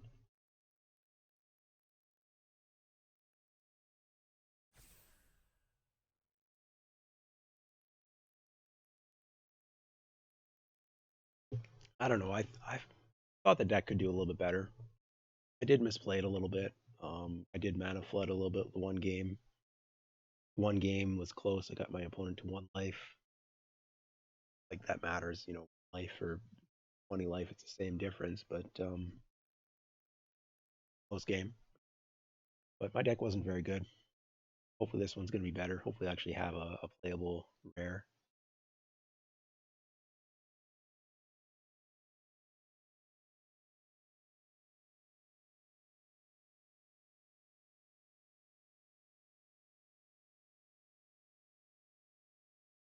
It was around 5 minute wait earlier for draft pod to pop. It'll be a little bit faster now that the Europeans are probably waking up. A weekday though, so I don't know how it's going to go.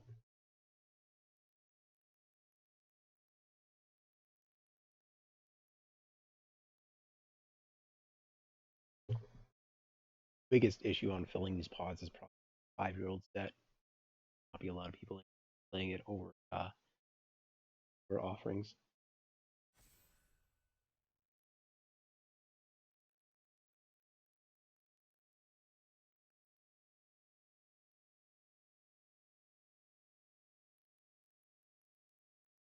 The Destructive Dagger is a card that I don't know if I played before or I haven't played it much. It was actually doing work that one game, surprisingly. I don't think it's good. I think my deck was just bad enough that it had to be played and actually had a chance to shine, kind of shine. To slowly exchange a land for another card, but not have mana to play that other card. Yeah. All right, what do we get on something playable? It's a temple. All right, temples are playable, but they're not first pick type stuff. Chandra's Outrage probably the best card in this pack. Howling Giants interesting. Um, Both of them require a fairly heavy color commit. I'm gonna go with the Giant. I'd rather be ramping than like a mid-range aggro or something. Rage ones. I think Chandra's Outrage is probably slightly better. Not sure.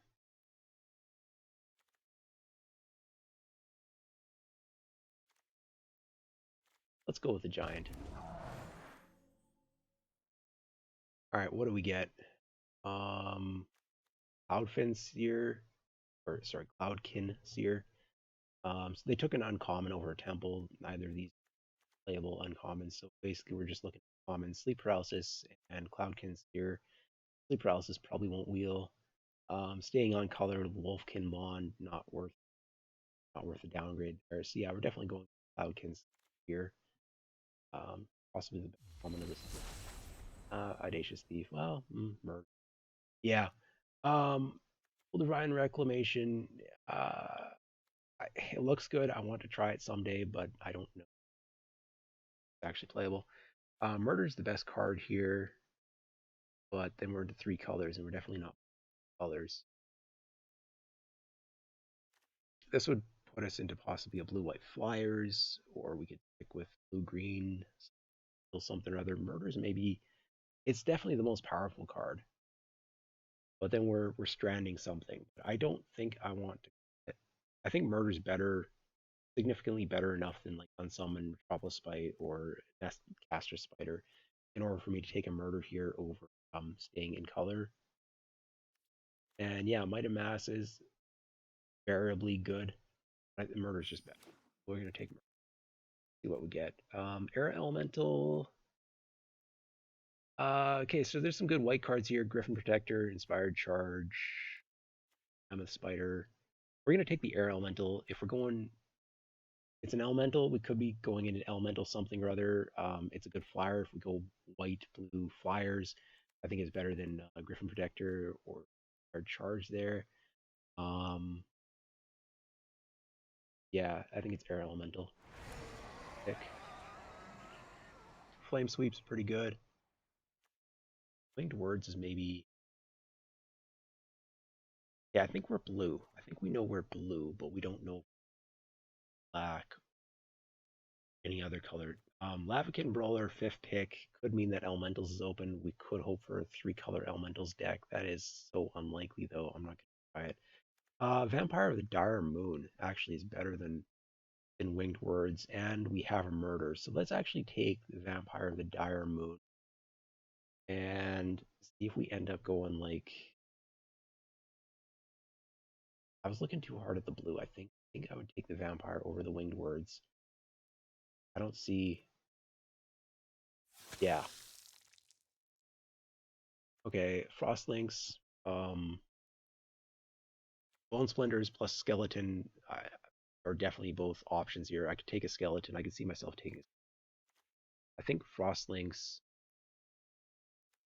and Elemental. We might still be going Elementals. It looks more like we're going Black Blue though. It's definitely Black Blue's open. Skeleton versus Frostlink. We don't have anything that combos up with Skeleton yet. Obviously, Might Wheel. I think Frostlinks is good enough that keep ourselves a little bit open in terms of if black. I think black's looking pretty open. I don't know. I think they're both pretty close in terms of power level, and our black cards are quite good. So maybe that was the path to go. Commander's regular, yeah, not taking that. Another skeleton, we're definitely taking that. These white commons are not as good as that. We got black stuff we don't want to strand. Definitely gonna go with skeleton. Um, yeah, I don't even know what the other picks would be. Quite honestly, they have that's pretty clear. Blade Brand is okay. I'm not a fan. I like Fathom Fleet Cutthroat more, but that's in an aggressive deck. Actually attacking, we're not really going to be that aggressive for blue black. So maybe it's a Blade Brand. I could take out Undead Servant. I already saw one. We don't have any synergies for it yet. Be hoping to get there. Blade Brand's probably the pick. Let's stick with a safer pick here. I do like the Graveyard Shenanigans, but we don't have that at all. Yeah, pretty much probably skipping that Howling Giant at this point. Double green, I don't see us splashing it. Our black is already good to give that up. I think we're taking Bow here. Like this is a good card. This is actually one of the only ones in that cycle that's actually good, even if you're not playing color that it's targeted to or against, whatever. Sentinel is like barely playable. So I think we're taking the Bow. If we get enough bows, we'll run them. If not, then maybe I should a Vial of Dragonfire instead. I'll take the Bow. We'll see. Unplayable, uncommon, Zephyr Charge, which isn't going to be very good. We're not playing any of this. So we'll take this for Vault.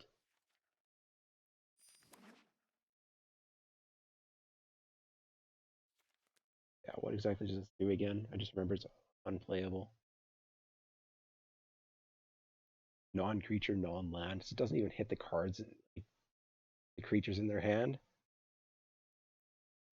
So for 6 mana, you're like maybe getting a card out of their hand. That's trash.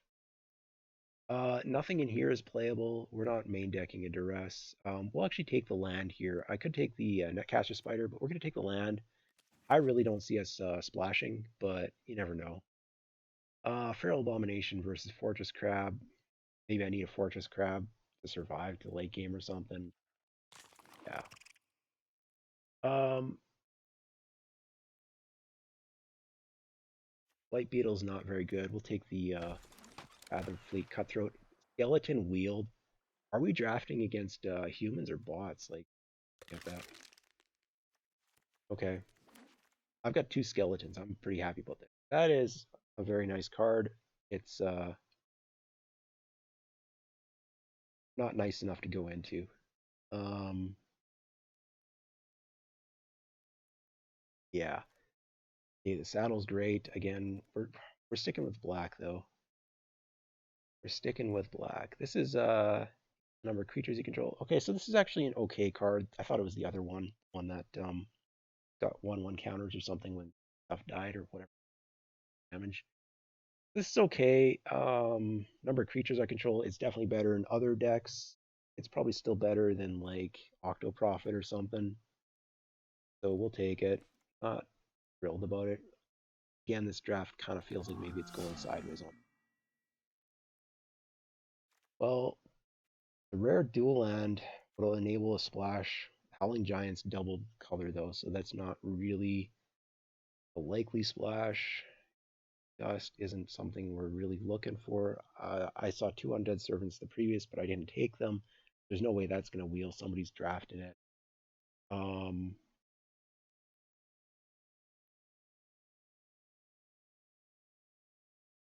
Passivism's probably the best card in the pack.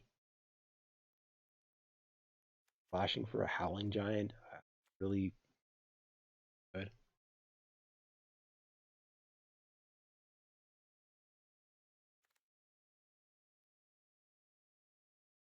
Oh, Ticket Crasher? I don't know. We're taking the rare land. Passivism's maybe the pick there. How is a Dungeon Geist going? Oh, I guess it's only 3 picks. Yeah, we're taking Dungeon Geist. I really like that Audacious Thief, but Dungeon Geist is, you tap down their flyer and you keep hitting him in the air. That's pretty amazing. Um, Passivism's coming by. Audacious Thief would be the next pick if this wasn't there. Yeah, that's one of the best uncommons in the set probably for draft, but we're going to take the Sprite. Sprite's a good early cheap creature, which we definitely need. Can wear the bow if we get there with bows. And yeah, that's pretty clear pick. Evolving Wilds, which would enable more splashing, but again, splashing a Howling Giant, it's double green. That's stupid. Convolute or Captivating Gyre. Captivating Gyre is good if we got like some aggro stuff going on. It's a bit of a finisher. It's kind of a win more card. Convolute is, I don't know. I'm not big on counter spells. Kind of way that like I don't have any flash. Um, Undead Servant. I've already passed on that. I think. I don't know if it's Convolute, Captivating Gyre, or even Involving Wilds. All right, Boneclad Necromancer. We don't really need 5 drops. I'm not gonna play Marauder backs though. Also Marassa. If we're splashing green, might be better than the Boneclad Necromancer, but my my curves is getting a little bit too high here right now. Go ahead and throw.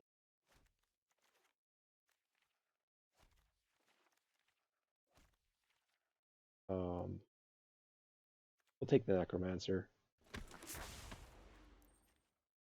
There we go, Bone Splinters. Pretty clear pickup here.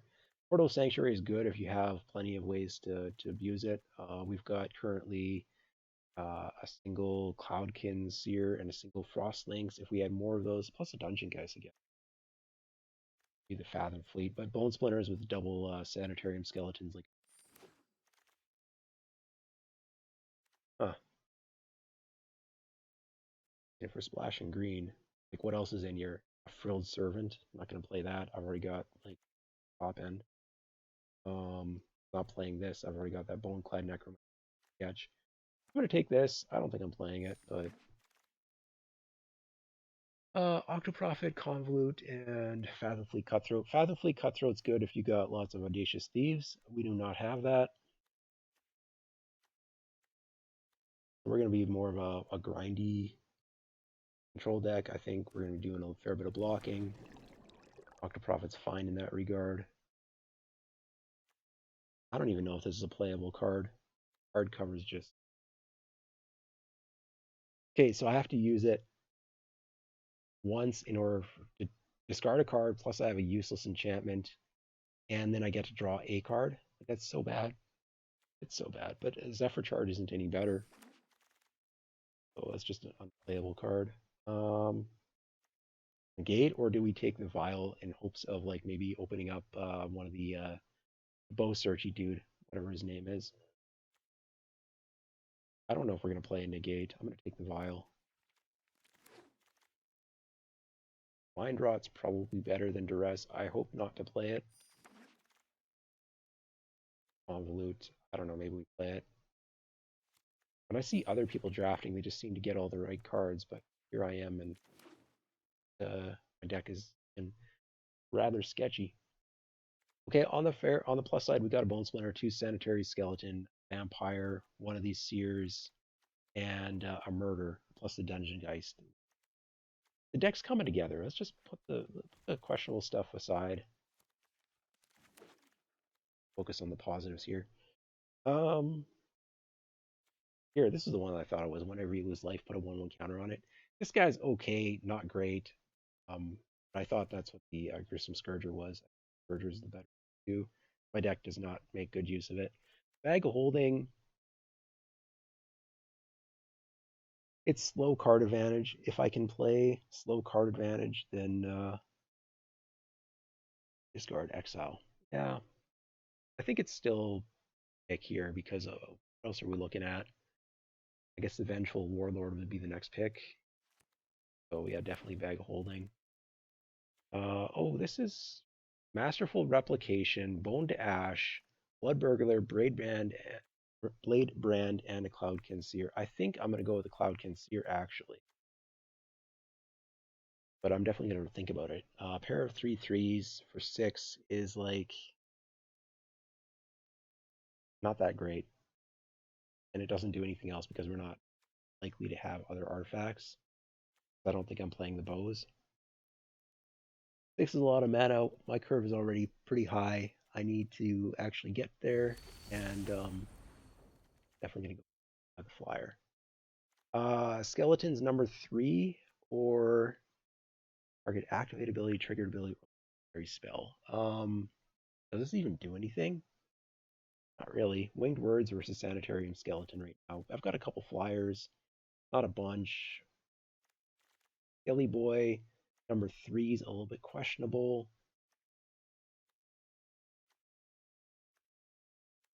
I don't have a ton of synergies with it. Like some random draw spell that isn't doing a whole lot. I think I'm going to take the skeleton. That's a pick that I might have gotten wrong. Okay, I'm excited. Gorging Vulture with all my skeletons is actually probably pretty good. I don't have any reanimation type stuff. I do have the Necromancer. What do I have for spells, though, that the Scholar of Ages would get back? This is too expensive to count. I didn't pick up an Unsummon or anything. I do have the single murder. That does not seem good. Maybe I can pick something up to go with it. That's a lot of late game, though. And I need more cheap instant sorcery type stuff if I'm going to do that. Vulture be the better pick. if there's like an unsummon or two going forward, there we go, blood for bones. So a little bit upset I didn't take the dude, sorry, the chick, six six cost thing that returns spells. Um, Now I have a good spell, but I think the vulture with the triple skeleton kind of just need to go that route a little. Now there's a renowned weaponsmith here, but I only have one bow, so like it's not unsummon versus salvage versus sprite. I think I want the sprite. You need drops looking.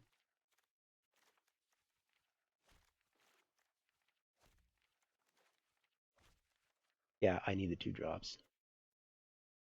Soul salvage is great and all. I already got a little bit of stuff that works the graveyard. I do need actual creatures that general. Okay, return a creature to my hand. That's pretty great. I've got two Cloud Conceer and a Frostlings plus the Dungeon Geist. I've got some other lots of cheap creatures I could return. So this is absolutely what in my deck right now. And if I wasn't picking that, I'd be picking up like what an Anticipate. Yeah, yeah. I need stuff that block and kill. Okay, there's a Heart Piercer bow. That would give me up to two. There's no way the weaponsmith is wheeling though, is there? So then I've got Portal of Sanctuary. Portal of Sanctuary is like too slow. I don't think I have stuff in the late game that I need to be like recurring my dudes. I don't think I need to be like going in on that. I'm gonna take the bow. I don't think I'm playing it, but maybe if the weaponsmith wheels, then I definitely am. I already had like one of the terrible Fortress Crabs. Yeah. Fortress Crab negate. Maybe I'll take the negate. If that Scholar of Ages, if that wheels, then maybe I'd run it. Blade Brand, pretty great with the skeletons, so we're going to be running this. Our main, pretty confident. There's that artifact, I didn't look at it. What was it? None of this stuff is playable. I already have a Captivating Gyre I'm not going to be playing, so we're going to take the Tail's End as a rare. Sage's Roll Denizen has a possibility of getting run. I don't think I'm going to win by mill, but it's a 2/3 that can block. Yeah, not running any of this. I'll take the gems. And Single Fairy Miscreant, not running that. Anticipate, there's a chance. I'm going to look. Without the Scholar of Ages, I don't think. Okay, so I took Cloud Conceer over Scholar of Ages, I think it was. That's probably correct. That's probably correct. I mean, immediately after, I'm second guessing it because of the Blood for Bones coming by, but be real. I had Scholar. I'd have a Bone Splinter. I didn't count that. One Bone Splinter. I'd probably run the Anticipate then. Um, a Murder, like 3 good spells for it to return. Yeah, that's just a very expensive 7 drop that it kind of falls in the win category. Yeah, we're not splashing green. Um, these weren't picked over much of anything anyhow. All these, so not worried about that. Heart Piercer Bow ×2. Worth thinking about. It's kind of like a dead card until you get the second one, but then the two Sanitarium skeleton, like a Sanitarium skeleton wearing a pair of Heart Piercing bows and attacking, just picking off 2 drops. Heart Piercer Bow is a very good card when you have multiples. We don't have any card draw or anything. Like, yeah, we pass on the card draw. Yeah, we're not. Okay. And yeah, I mean, Sage's Row Denizen, we don't have anything that's gonna be going with that. Anticipate, seems pretty mediocre. I'd probably cut that, but let's see. All this is staying. Bag of Holding is my card advantage. It's very slow, but it's pretty good. I remember being good. My 2 drops are a little bit lacking. Skelly boys are gonna have to chump a bunch in order for me to survive the late game, but we've got Blade brands for them to wear. Cloud Conceer, Frostlings, Origin Vulture, Murder, Prophet. So we're gonna be behind when we get to our 4 drop. I don't think Cutthroat's pretty. I don't think Cutthroat's gonna attack until. Okay, that's our late game finisher. This is gonna help against go wide type stuff. Equal number of creatures I control. This is very cuttable. So I can cut. Excuse me here. I can cut like one card. I think I've got the late game between Dungeon Geist.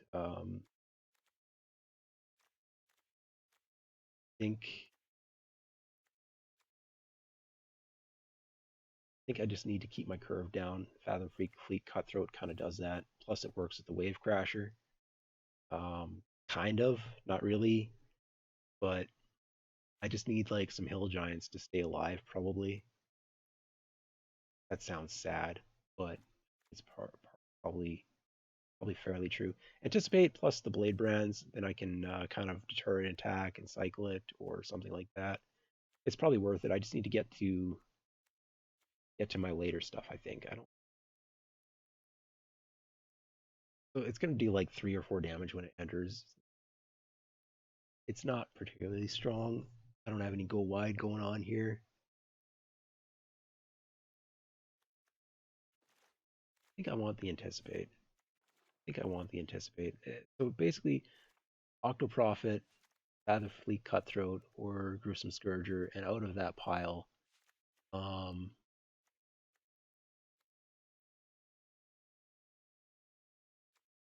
out of that pile,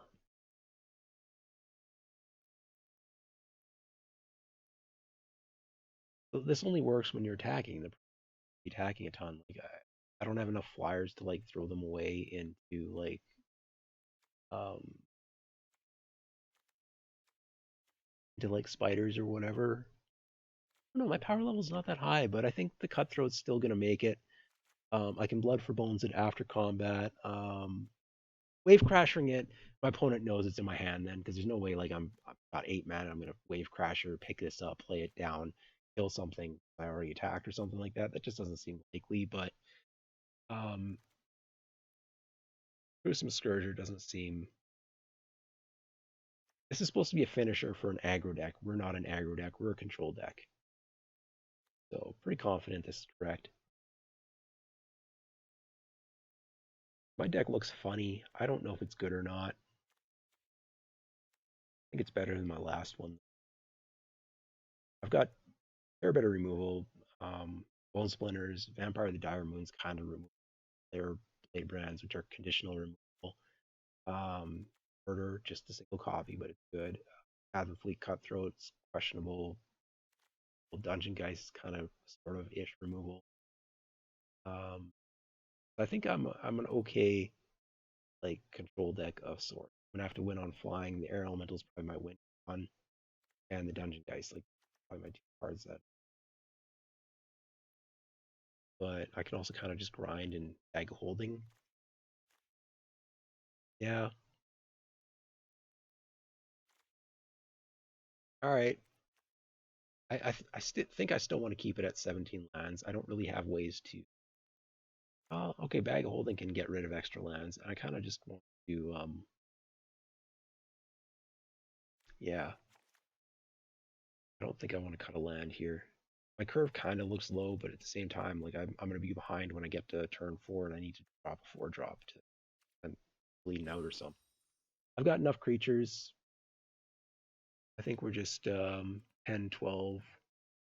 Yeah, so my black is more important than my blue. I got double black that probably don't want to play turn 3, but all my drops are black. Um, I got a fair bit of doubles, but I think a 9-8 split's correct. All right, give her a go.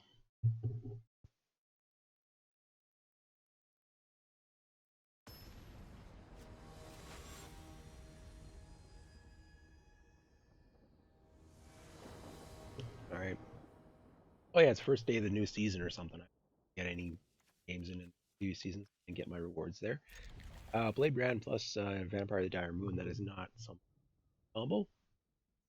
Uh, Another thing to remember: the Blade Brand is that they can cycle, so I should have cut land. seeing as I'm running the Anticipate, maybe I could cut the Blade Brand and the 2 Blade Brands. Cutting land might have been correct. I could still do that after this game. Are they mulliganing? I think that's what they were doing. Oh boy, that's unfortunate. Again, my deck can be a little bit mana intensive in the later game though with the Yarok's Elemental, Metropolis Sprites, Blood for Bones. So I do have some potential like late game intensive mana uses. And I can cycle lands with the Bag of Holding. So 17 is probably correct. Alright, I'm going to go for the attack here. I'm not going to pump the Sprite because I want to play the Cloud in Seer.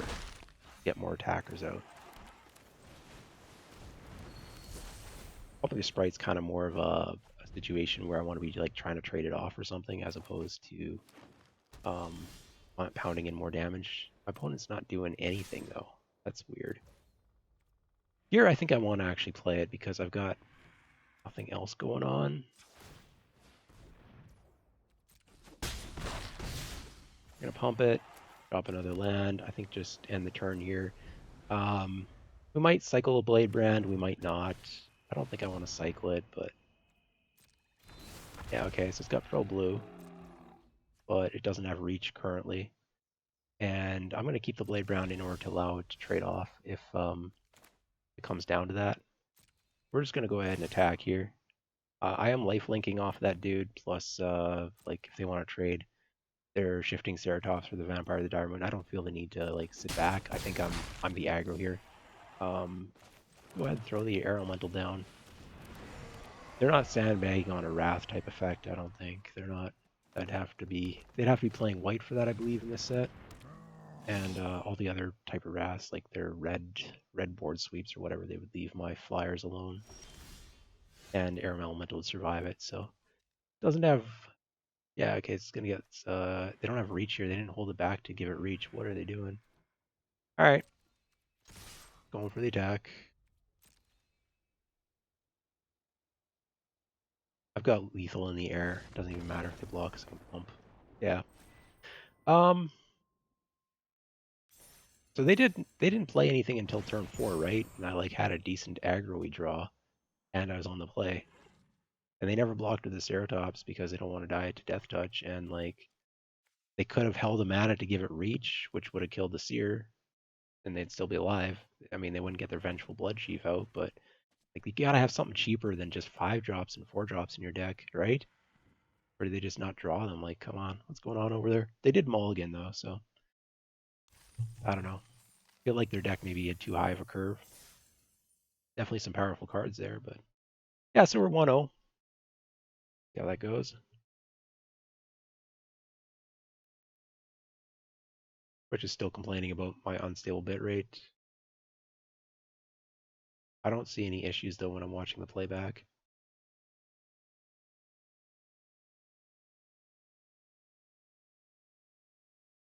After stream issues, just let me know. But I don't get why it's telling me it's unstable. Settings are set to their directives, and OBS says I'm not dropping any frames, so any issue would be on their end, I believe.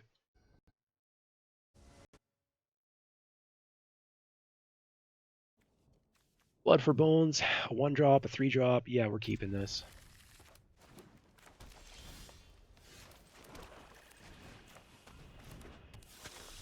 Vampire of the Dire Moon again on turn 1. That's amazing. They got a Vigilance, dude. Maybe I won't attack then.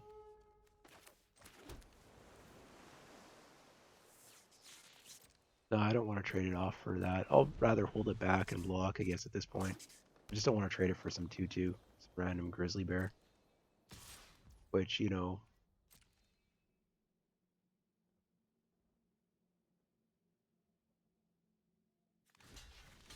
Yeah, I'm not going to just sit there and take it turn after turn. Gain my life here. Okay. So, cycle the Blade Brand or don't cycle the Blade Brand. I've got something to play next turn, and I might want to use the Blade Brand for killing a spider, so we're not going to cycle it.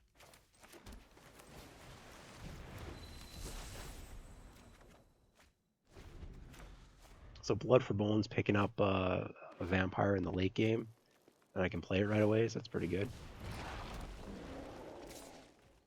Um, I'll block. I mean, there's worse plays than Blood for Bonesing back, dude. But what I'm going to do here is I'm actually going to play the Sprite and pass the turn with the Blade Brand up.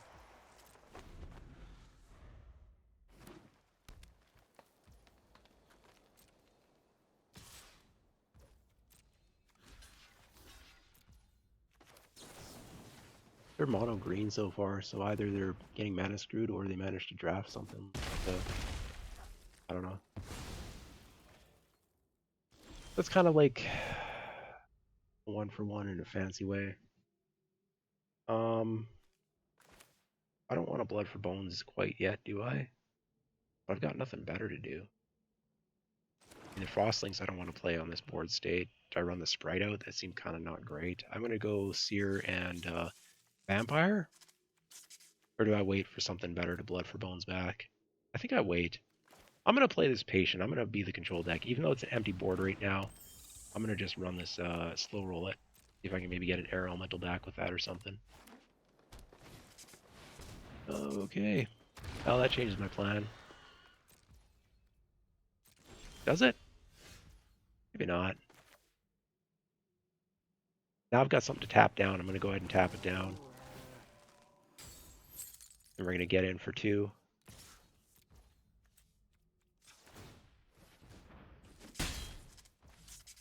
Bag of Holding. And I would need 2 mana. So we're actually just going to hold the lands. It's questionable. Maybe I shouldn't have pumped and then I could have Bag of Holding right away by playing a land and pitch a land. Yeah, that's probably better than the 2 damage, but... Okay. It's got a fight ability or doubling ability. Yeah, doubled. Okay, it's got trample as well. I definitely am needing to deal with that like pretty fast here. So what I'm gonna do, bring back my Death Touch dude to my hand. I want to play a land here though because I want to play a skeleton as well. I'm gonna triple blue, swamp, blood for bones. Oh, I have to sack a creature. I've forgotten about that.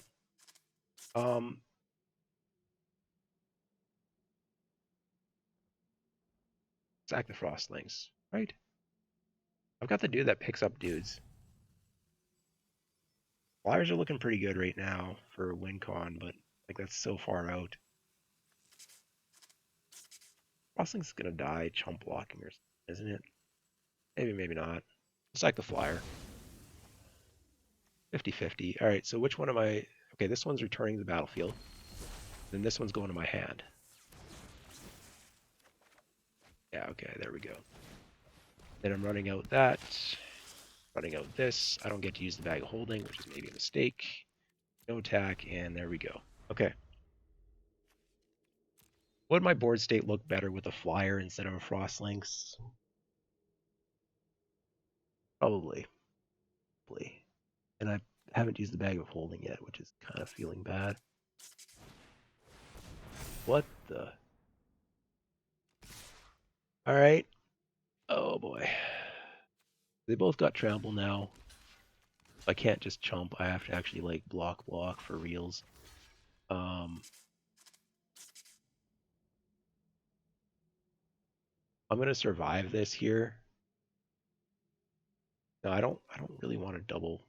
Maybe I don't want to block that at all. How much am I taking if I don't block that? I'm going down to 1. Yeah, I can't allow that. Skelly has to chump. Even with a trample on their side. Frostlings is better off as a chumper next turn. Except I can just bring back Skeleton for that duty. So let's prevent some damage here. Again, they could have a pump spell, Might of Masses. Might of Masses doesn't kill me here because it only gives 2/2. Would put me down to 2 instead of a 4. I'm doing my math quick here.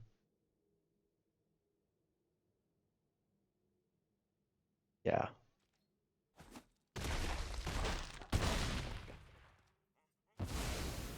Alright, so they just got a 7/7 in play. I'm at 6 life now. 6 is not 0. If I keep drawing lands, though, it might turn into 0. Okay, so this is costing 4 to cycle. I've got +2 to do this. I'm going to do this first.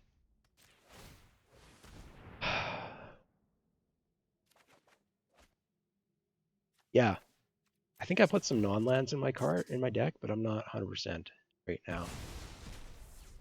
Not 100%. I do need more mana though because I'm gonna be like bringing back Chump Blocker every turn. It's costing me 4 mana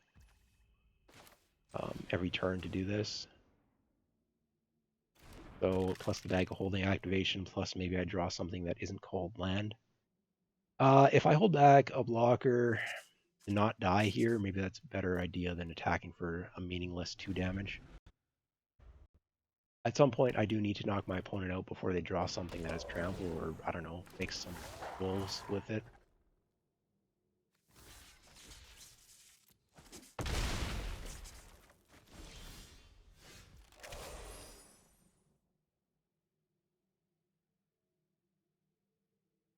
All right, we've got a bit of a decision here. That's only a 5/5, so I could actually kill it, but it has reach, whereas that Force Claw I can just chump block infinitely. So yeah, I docked it through. We're topping down the reach, dude, and we're playing Skelly Boy. Can't activate the Bag Holding because I need all my mana. No attack. Pump spells became real because I'm at 6 life, so I might need to actually trade it off with a token. Really? Yeah. I mean,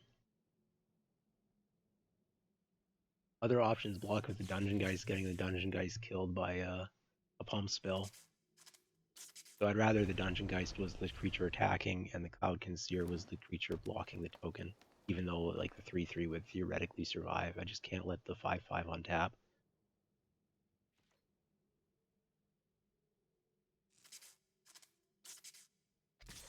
We're hanging on.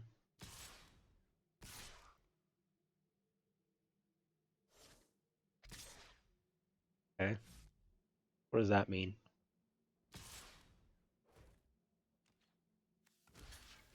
I think that was Mind Games. I think they have a pump spell. I want them to show me their pump spell.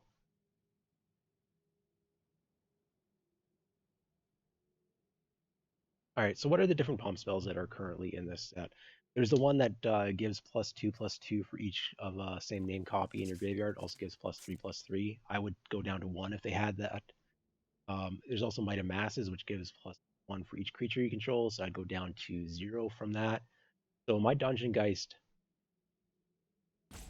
there's also the 2/2 enchantment. So if it's an uncommon, I could lose on the spot here. If it's anything else, my Dungeon Geist dies, and I'm left with a board state that consists of absolutely nothing, and their Howling Giant is going to tap. Show it. If it's Might of Masses, I lose. Anything else, I'm still alive.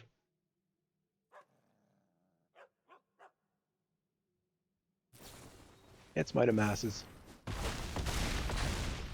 Yeah. Well, if I blocked, I'd still be at 6, but my board state would consist of nothing. So the Dungeon Geist wouldn't be here. This Howling Giant would be untapping. They'd have 3 creatures.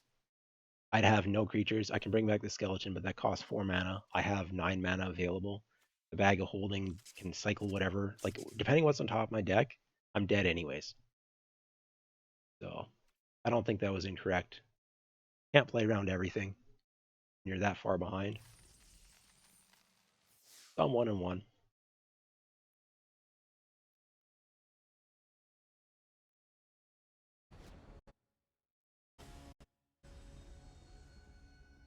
And yeah, there's no need to, like, hello. I did think of it, dude. It's just still correct to block. Or not block, actually. But yeah. I absolutely will defend that play there. Alright. So I've got a decent in the air attack here. The problem is my ground isn't very good. Do I have like a moat prawn or something I could throw on this deck? I just don't even consider that to be a card, but I'm just underestimating that card or whatever, misjudging it. I'm gonna run out a 2. I don't want to trade for that though, so I'm just gonna go ahead and ping for 1. Run out the Gorging Vulture. I do need flyers to win the game, so I don't want to trade this off. A Geist, so maybe I can reanimate that later. Didn't hit any skeletons, that's unfortunate. This deck would be better with a Soul Salvage. I think I might have passed a Soul Salvage. I'm gonna actually no blocks here because my Hill Giant shuts down their 2/2 Vigilance dude, whereas my Vulture can keep attacking past it, so no need to trade.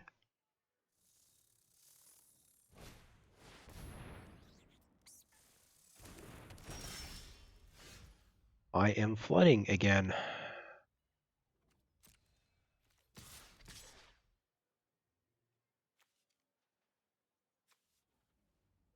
Yeah, they're probably just gonna... Well, it's literally a Hill Giant right now, but I'm gonna run it out as a Hill Giant because I just want to survive on the ground, keep getting in the air. Hopefully, they don't have a reach, dude. They probably do. The spider was common. There's 2 different spiders actually. 3-cost spider that they didn't play, so they don't have it in hand, and then a 5-cost spider. Actually, they could have played this guy over the 3-cost spider just because they want to get some counters on this dude. It's possible that they're actually holding the 2/3 for 3 reach. Alright, if you have a combat trick, show me. It's a Hill Giant versus your growing dude, so... Wow, the growing dude, and they had a pump spell. What a shocker. But I'm fine making that trade, I guess. I mean, possible they're screwing up on the attack. Unlikely, but... Did I build my deck too low of a curve? I don't think so. I'm gonna cut a land. I don't know, best of 1 has a hand smoother still, right? Maybe this deck is correct to go down to 16 lands because of the hand smoother. And they also changed how mulligans work since the last time I played Arena, I think. Got like a Scry mulligan or something now. Or, actually no. It was the Scry mulligan when I was playing. I just changed to it recently. Now it's actually you select a card in your hand to put back. I think. So yeah, mulliganing is not nearly as punishing as it was. Okay, I shouldn't have been attacking here. I'm just not paying attention. I need to start trading these creatures off.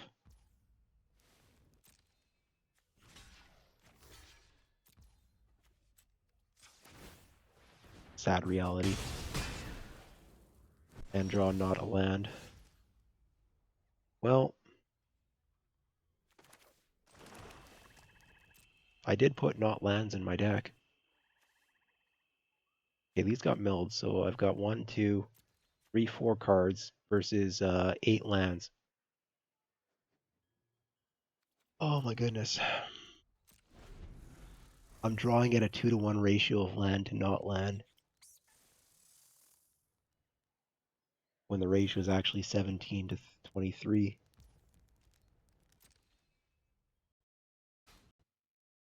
I know my deck's not amazing, but, like, come on. I think it's double block on that. They probably have, like, a pump spell or something in their hand. But, like, this one has first strike. That one's too big to kill. I can trade off with this with something later, although it's got pro black, so maybe not. But like, what am I gonna do? Block this and then block that and get it as first strike, and my dude doesn't trade off anyhow. Basically, if I don't rip something amazing off the top, I'm just gonna concede on my turn.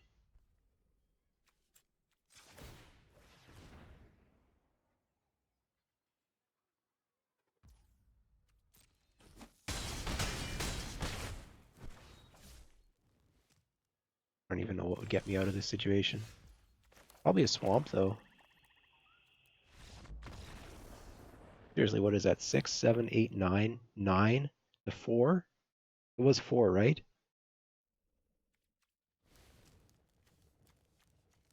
Yeah, I played 4 spells and I drew 9 lands. I don't know. Wizards of the Coast probably hates me because I haven't spent any money on this game.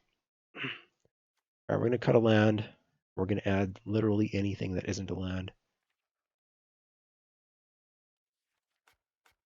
Marauder's Axe. I was talking about that earlier. Maybe I should be playing that.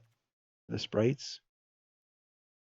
Because I'm having a little bit of trouble. My power is not high enough in my deck to like trade with a bunch of stuff. Scourger's probably better though. Really, no.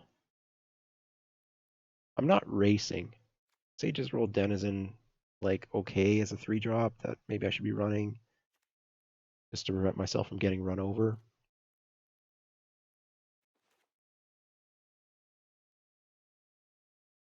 Scourger's the better card. In that case, I could just play Fortress Crab though, but my fours are kind of choked up a little bit. Not much, but I think I'll just run the Denizen. I'm not going to be milling with it, but like it's just a 2/3 for 3. I'm getting run over or falling too far behind.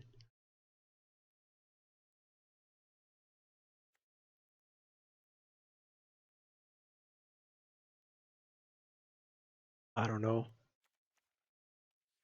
Need to get a deck review on this to see what I could do better. Convolute? Convolute playable?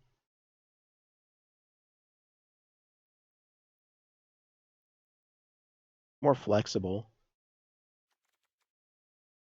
Like this is just going to get outclassed by a lot of stuff anyhow. Convolute, I don't know how often I'm actually going to be able to like counter something, sit there with mana open, whatever, but maybe.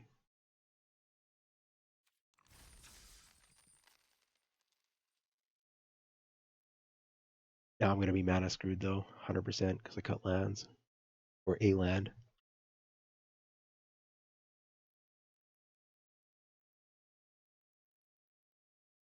I don't even know how the hand smoother works exactly. I just know that it tries to manipulate best of ones so that you actually have a playable game by ensuring a better mix of lands to not lands in your opening hand, I think. Definitely doesn't seem to work beyond that. This hand is all expensive stuff. But I've got 2 colors. I've got a 3-drop that draws me a card. So I got to keep this. But Bone Splinters doesn't actually do anything until I get something to sack to it. And yeah, happy to see the Air Elemental.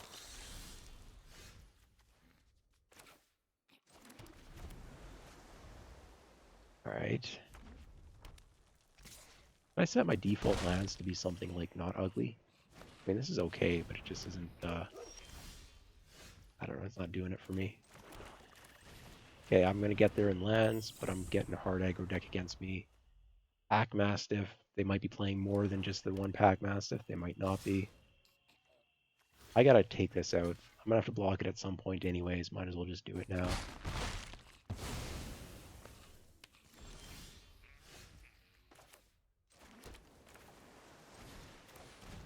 Yeah, there's not really any decisions here. I could, you know, sit with mana up and hope that something's worth countering, but hell, at least I drew a card.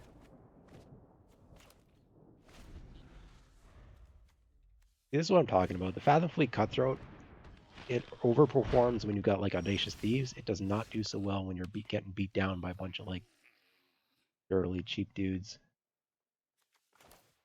It will, however, hold off the no, it doesn't even hold off the Pack Mastiff because pump it. Yeah. Skeleton plus Metropolis Sprite, pump the Sprite to kill the Barony Vampire. Yeah, that's maybe better.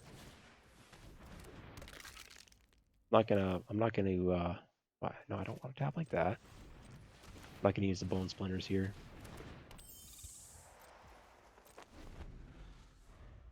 Unfortunate that the auto tapper insisted on showing them that I've got a single black mana spell. You two can't block. Alright, maybe I will use the Bone Splinters.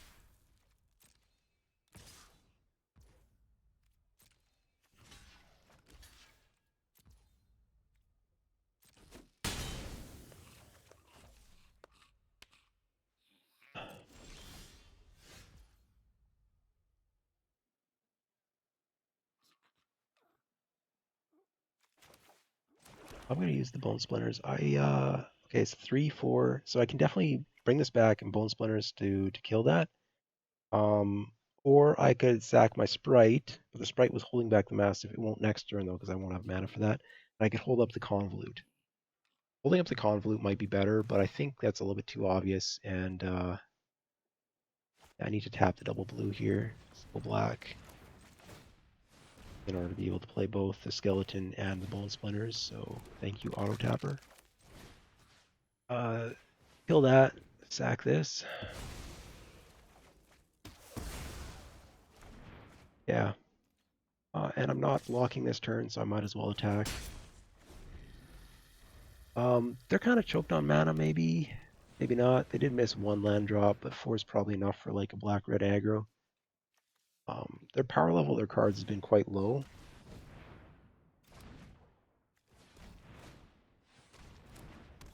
But it's still getting there.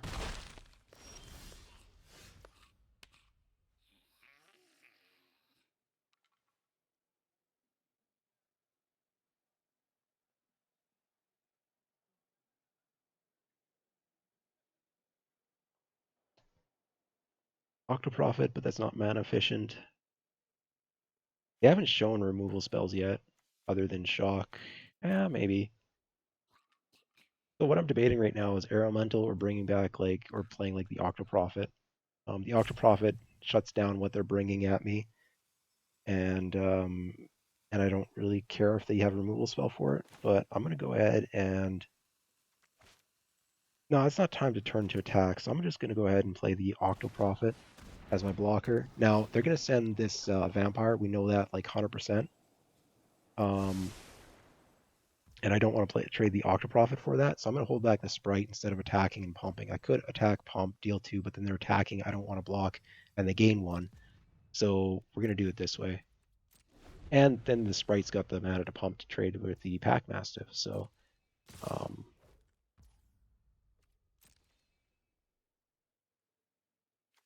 now they have to have 2 different things here because I'm fine with both of these trades.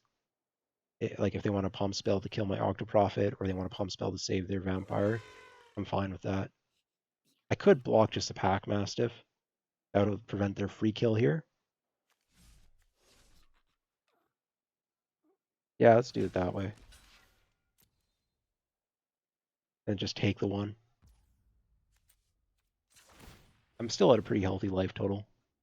And then if they don't have a combat trick and they're just thinking they'd pump this to kill that, then I keep this in play, which shuts down whatever else they're gonna have because there's a whole bunch of like 2-power stuff in their deck most likely. Oh, that's unfortunate. But it's really not that bad. I could trade the Octoprofit for it by playing a Fathom Fleet Cutthroat post combat. Um, but why? I don't want to use this right now. Well,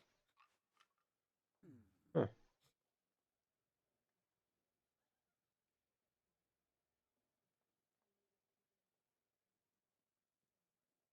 I think maybe I do that. I mean, they have to smell it. If they don't smell it, then I don't know what's going on. It's too obvious. Yeah.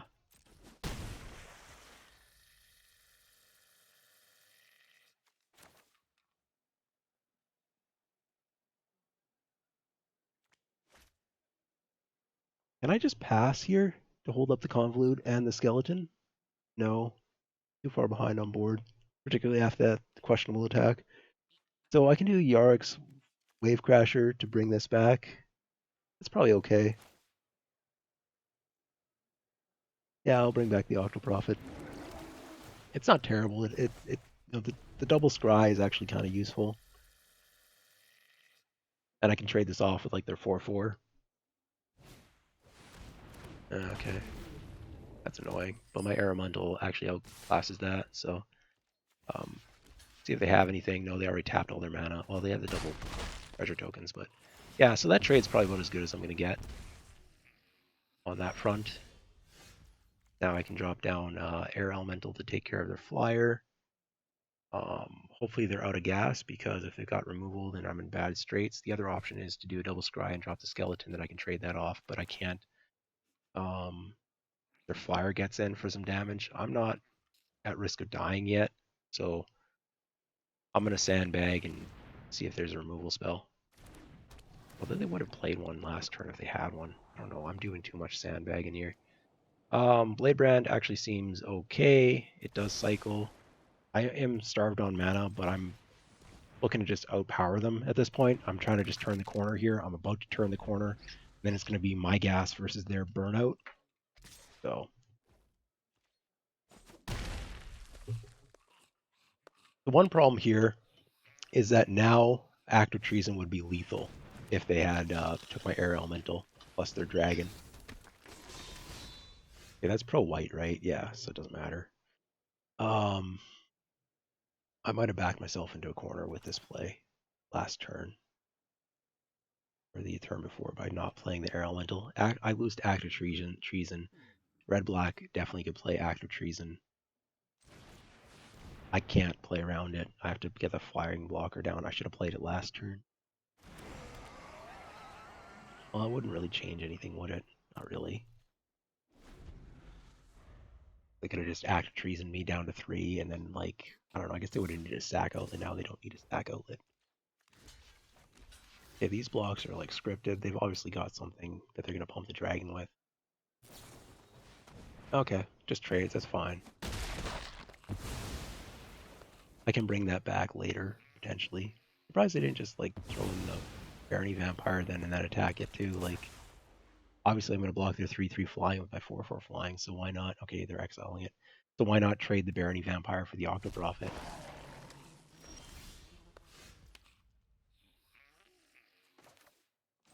I am running out of time to do anything here that's actually useful. So yeah.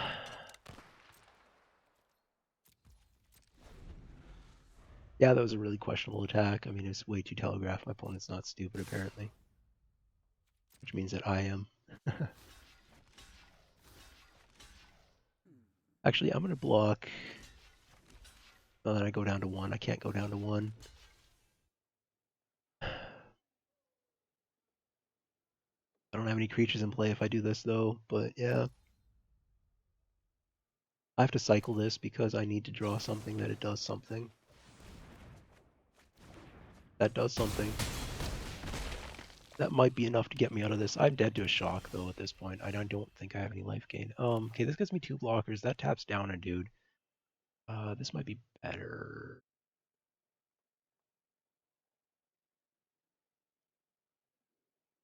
Yeah, this is probably better.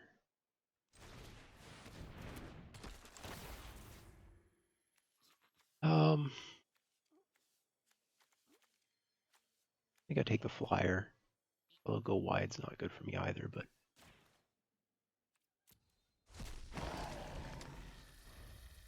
I'm dead to a shock, and like they've already shown 1 shock. They probably have another. Okay. Oh, that's my convolute, but duress taking convolute, like convolute's not even that good this late to the game.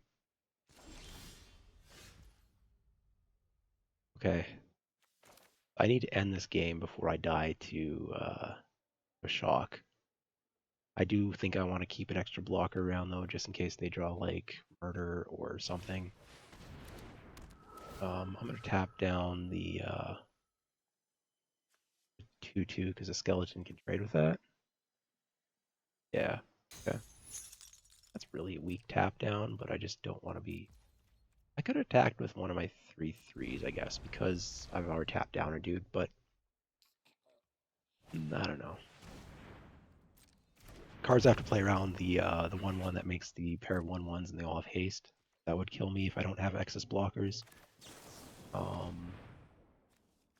for Bones it is. They did exile my 4/4 flyer. What do I have in the yard? I've got a Cloudkin Seer. That seems pretty good. Yarik's Wave Crasher might be better right now. Oh, yeah, the Air Elemental's still there. They didn't exile that? What did they exile? They did exile something, didn't they? They exiled the skeleton. Oh, I have a second skeleton. Okay. Well, I'm going to attack for 3 here. And post combat, Blood for Bones. I can't do skeleton as well. I'm going to sack.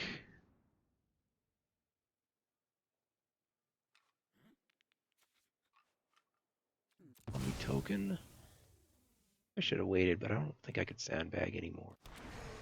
And what am I taking back to my hand? Yarok's Fenlurker, maybe. Yeah, I just want more fat, and I can return my 3/3 flyer to replay it to just tap something better down. I think that's better than the Cloudkin Seer at this point. That's debatable. Good game. Did they draw a shock? Yeah, they did. You ready? I'm ready. Let's do this. So Call my fists I misplayed some Pyromaster and things Firebrand. at various points. I played too cautiously with the air elemental there. Took 3 damage there that I didn't need to take. I made an attack with the 3/3 that was obviously telegraphing the Fathom Fleet Cutthroat. Um, I did that because my opponent's bronze, but like that's also beginning of a season. It'd probably be better be more likely to for them to make a mistake if they were like silver ranked than at bronze ranked or something. But basically, I just didn't respect my opponent there, and they're not making a. I kind of also realized only after I made the play how obvious it was. I mean, it was incredibly obvious, not just somewhat obvious. Um, that's probably the play that lost me the game. Otherwise, I would have been at a slightly higher life total, and I definitely turned the corner here. I was about to start cracking back for 7 in the air every turn. Fenlurker plus Cloudfin here or Dungeon Gleist to tap down if they actually had something better, and definitely was going to outclass them in the late game. But I mean, it's just two life is way too low to be sitting against a red deck.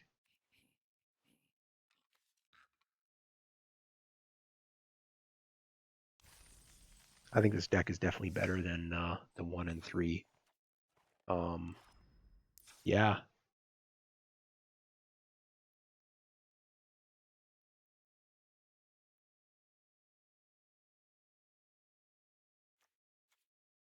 It's not a great deck. Air Elemental is kind of like my only finisher.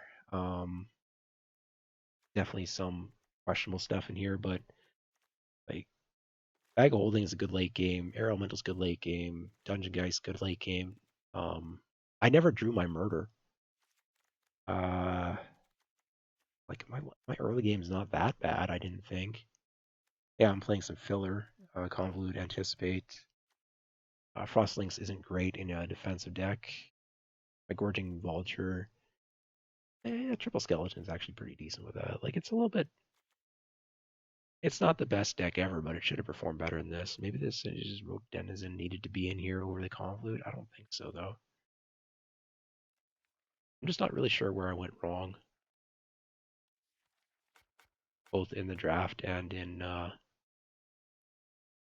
play. I know there's a couple of mistakes here or there that might have led to a win instead of a loss, and also in the draft there's probably a couple picks that could have been um, a little bit better, but really felt pretty close to what I wanted. Oh well, another 1 and 3. That is really not great. Um, do I go for one more? If they're this short, then I definitely could, but I'm getting hungry. I need some food. I'm gonna grab some food, take a little break, come back 5 minutes, and then I can do my start up my next draft.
All right, I'm back. Got that food and start up the next draft. Oh wow, it's mostly filled. Nice.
All right, there's some actual good cards here.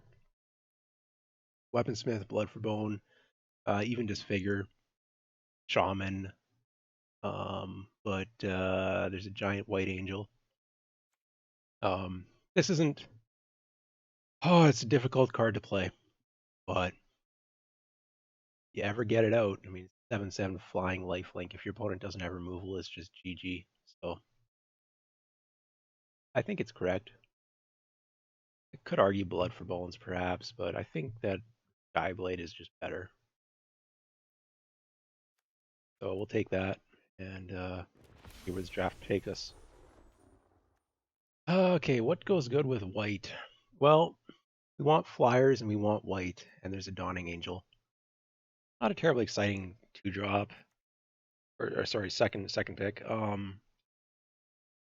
Vanguard, white red aggro. It's pretty good. It does have flying. I heard this card's good. I don't actually know. I haven't really played it, but I don't know. Is white red aggro where I want to end up?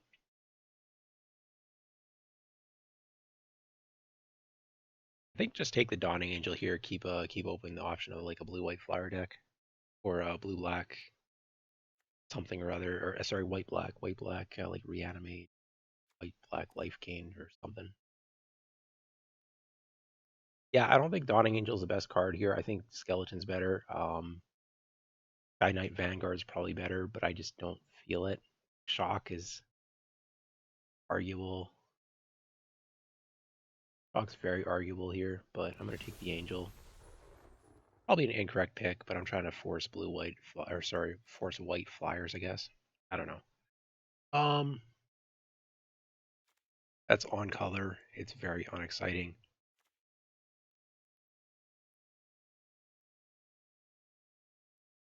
What would I take? I think Shaman's probably the best card in the pack. Drake's putting me into a certain color combination um, that has flyers.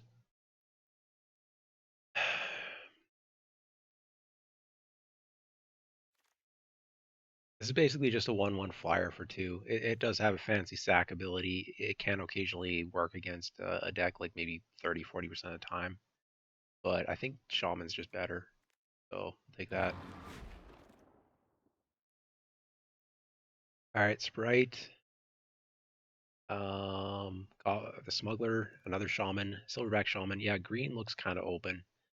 Um, green doesn't have flyers, but we could also ramp into this. It's triple white, but it's theoretically possible. We're getting like way too high on our mana costs here, but Metropolis Sprite, and then we're abandoning a Shaman. Like it doesn't seem better than just picking a second Shaman. So maybe white green gets there. A Griffin Sentinel kind of takes us back to the Flyers. Netcaster Spider would be more into like the green ramp, but I don't see any ramp yet. So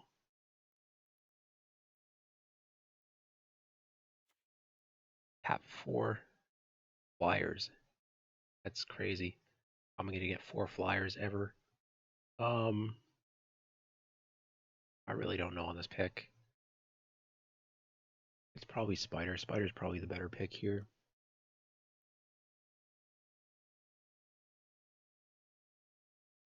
You know what? Sentinel would probably wheel anyhow, right? Yeah. I'm not like failing to look at the other colors. It's just not a very good pack. Um, generic 3/2 that do something. Life gain synergy. This would be like for a graveyard filling deck, which we are not. Growth cycle is more for an aggro-y, faster aggro than what I'm hoping to ramp. Kind of, you know. Um, that card is filler, very filler. This only works with a specific other card. Kind of. I don't know. I'll take a growth cycle. I don't think I'm playing either of those, or I hope not to play either of those. But if I get a bunch of growth cycles, then I get a bunch of growth cycles. Okay, a 1/2 double strike, probably better than the moment of heroism. Harpier's a bow, honorable mention. I don't see myself going into a bow deck here. And yeah, fencing ace is upside, particularly with green, as there might be like some enchantment stuff going on. This card's fine. Not what I'm going to be picking here. Skeleton's the best card in the pack.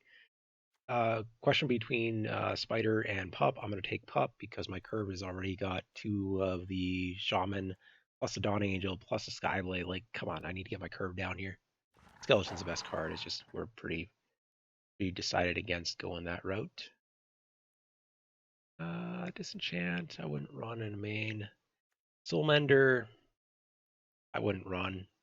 Probably not running Full Soldier either, but if I get like 2 or 3 of them, then all of a sudden it's a question of running them. I don't know. All right, Pop versus Temple of Triumph. Temple of Triumph, it's one of my colors. There's a possibility that Pack 2 or Pack 3 will open something red and want to play. Um, yeah, it's a tap Scryland that produces an on-color mana versus a Ferocious Pup. If I had token stuff, then maybe the Pup could be argued, but I think that the Scry is valuable enough to just take that and see what happens. Bladebrand or Befuddle are the playable cards out of here. Take a Bladebrand. Who knows what we open in the next pack? Goblin Smuggler going around way too late, but we're not playing that. Take the uncommon. Bolt damage. Blind Rot. Yeah. All right. The rare is unexciting. Reduced to Ash is something I might splash, but I'm not gonna pick that. Risen Reef's the best card in the pack. But we're going white flyer stuff, kind of hoping in white flyers or ramp or something. So I think Howling Giant because we're going decidedly green white. Risen Reef's obviously the better card. My curve's a little bit too high already. Um, I don't think Fencing Ace is good enough to pick over a Howling Giant. Is it? Maybe? I don't have any 2 drops. Need ramp. I need ramp so hard right now. I don't think power level is what we're worried about. I think it's just not getting run over. Oh my goodness, this guy should not be. What did they pick over it? They picked a common over this. Okay, they're not on color. Fine. Um, I got rewarded for not taking that big expensive card because I'm taking another big expensive card. Whenever a creature I control becomes target of a spell, it fights. So I need to get Rabid Bites. I need to get Growth Cycles. I need to get stuff that goes with this. But it's also an 8/7 Vigilance for 6. So um, yeah, we're taking that. I've played with this before in limited. It's pretty broken. We're not playing an Overcome. We have Fatty Boom Booms that are unbeatable in the late game. We just need to get there. The pop helps us do that. There's nothing else in here to really consider. Bone Splinter is probably the best card in the pack, but I just need to live. And pop does that. Here we go. Feral Invocation is amazing with Gyarados or Fencing Ace. Like that's the kind of card that I'm looking for right now. Probably pick it a little bit too high here. I could get flying stuff instead, but I want to get a pump on the Fencing Ace. Whereas, yeah, I mean, okay, this is picking it way too high. I wish there was a better card here. Arguments could be made for like Marauder's Axe for the Fencing Ace or Evolving Wilds because I've got triple green on 2 different cards, but I'm going to take the Invocation here. Hoping to pair that up with Fencing Ace and Garagos. Gargos. All right, fine, Gargos. Um, I've got a bunch of sketchy. I don't want to plays in there right now. That's a pile. Again, I could splash this, but there's an actual playable card here, so I'm going to take that instead. Um, Other than that, there's like a filler 3/2 vigilance. I'd rather have the defensive anti-flyer creature that prevents me from dying to get me to my late game, as opposed to like some pseudo aggro card that's going to put a meaningless 1/1 counter on my Fencing Ace. I guess it's not. Huh. Yeah, I don't know. Still kind of think it's correct. Aerial Assault. Good for being defensive. We do kind of need some removal, but I could probably take this tracker. The one tracker is going to be okay. Um, I don't have any 4s yet.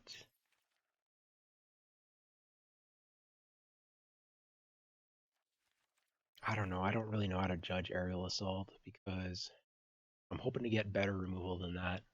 I don't have the flyers. I don't have the life gain. The mediocre removal spell versus a 4 drop that isn't very good. Okay, so Pulsum Rasa, Raise the Alarm, and Sedge Scorpion. Pulsum Rasa is interesting. I think it's a good card. I think we're gonna take it. Next pick would probably be a Sedge Scorpion. I just don't have any Raise the Alarm type synergies. Yeah, not confident on that pick. Here I'm taking the Aerial Assault over a 2 drop. Again, I don't know. I don't need some meaningless 2/2 that's just gonna get killed. Like I don't have time to pay the mana for the first strike. I'd rather have the removal, I believe. Pretty light on removal so far. How am I doing on 3 drops? Take this out because I'm getting there. I've got 2 spiders, 2 pups. I don't think I really need that. But I don't think I want the axe either. I don't know if I'm playing any of that. Probably should have taken the pair of 1/1s. That would have been better. Cryptic Caves is actually good. I do have double, triple greens though, but this helps. This might be like my 18th land or something like that, just to Yeah. What would I be taking over? Like Prismite?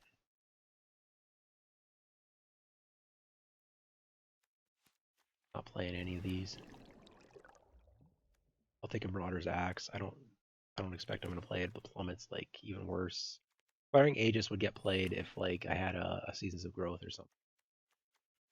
I don't. Shared summons. I need more cheap stuff. Dollar of the Ages. Tollmail Lich is probably the pick, like the best card here. We're gonna pick shared summons over like this the Death Touch 1-drop. I need more 2-drops, and that's partially because I took the Sentinel. Um, Raise the Alarm or whatever it's called. Yeah, I've got way too much late game right now, but there wasn't much else there. I mean, okay, maybe the discipline play would take the spider would have been better. I don't think so. Okay, growth cycle. I do want things that target my dudes.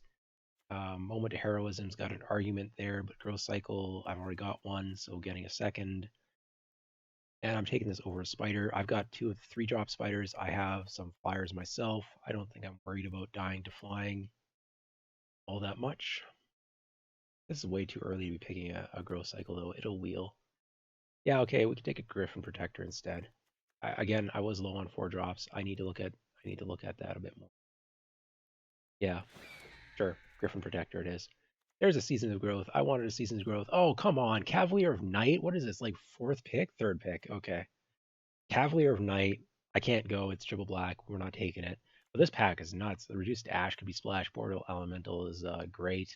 But Seasons of Growth is what I want to be doing. It's what I want with the Fencing Ace and the Growth Cycle, though I only have the one. I'm hoping that one will come back around. I've got a Glaring Aegis that I don't think I'm going to play. There's a Mana Fixer here. Might of Masses might cycle.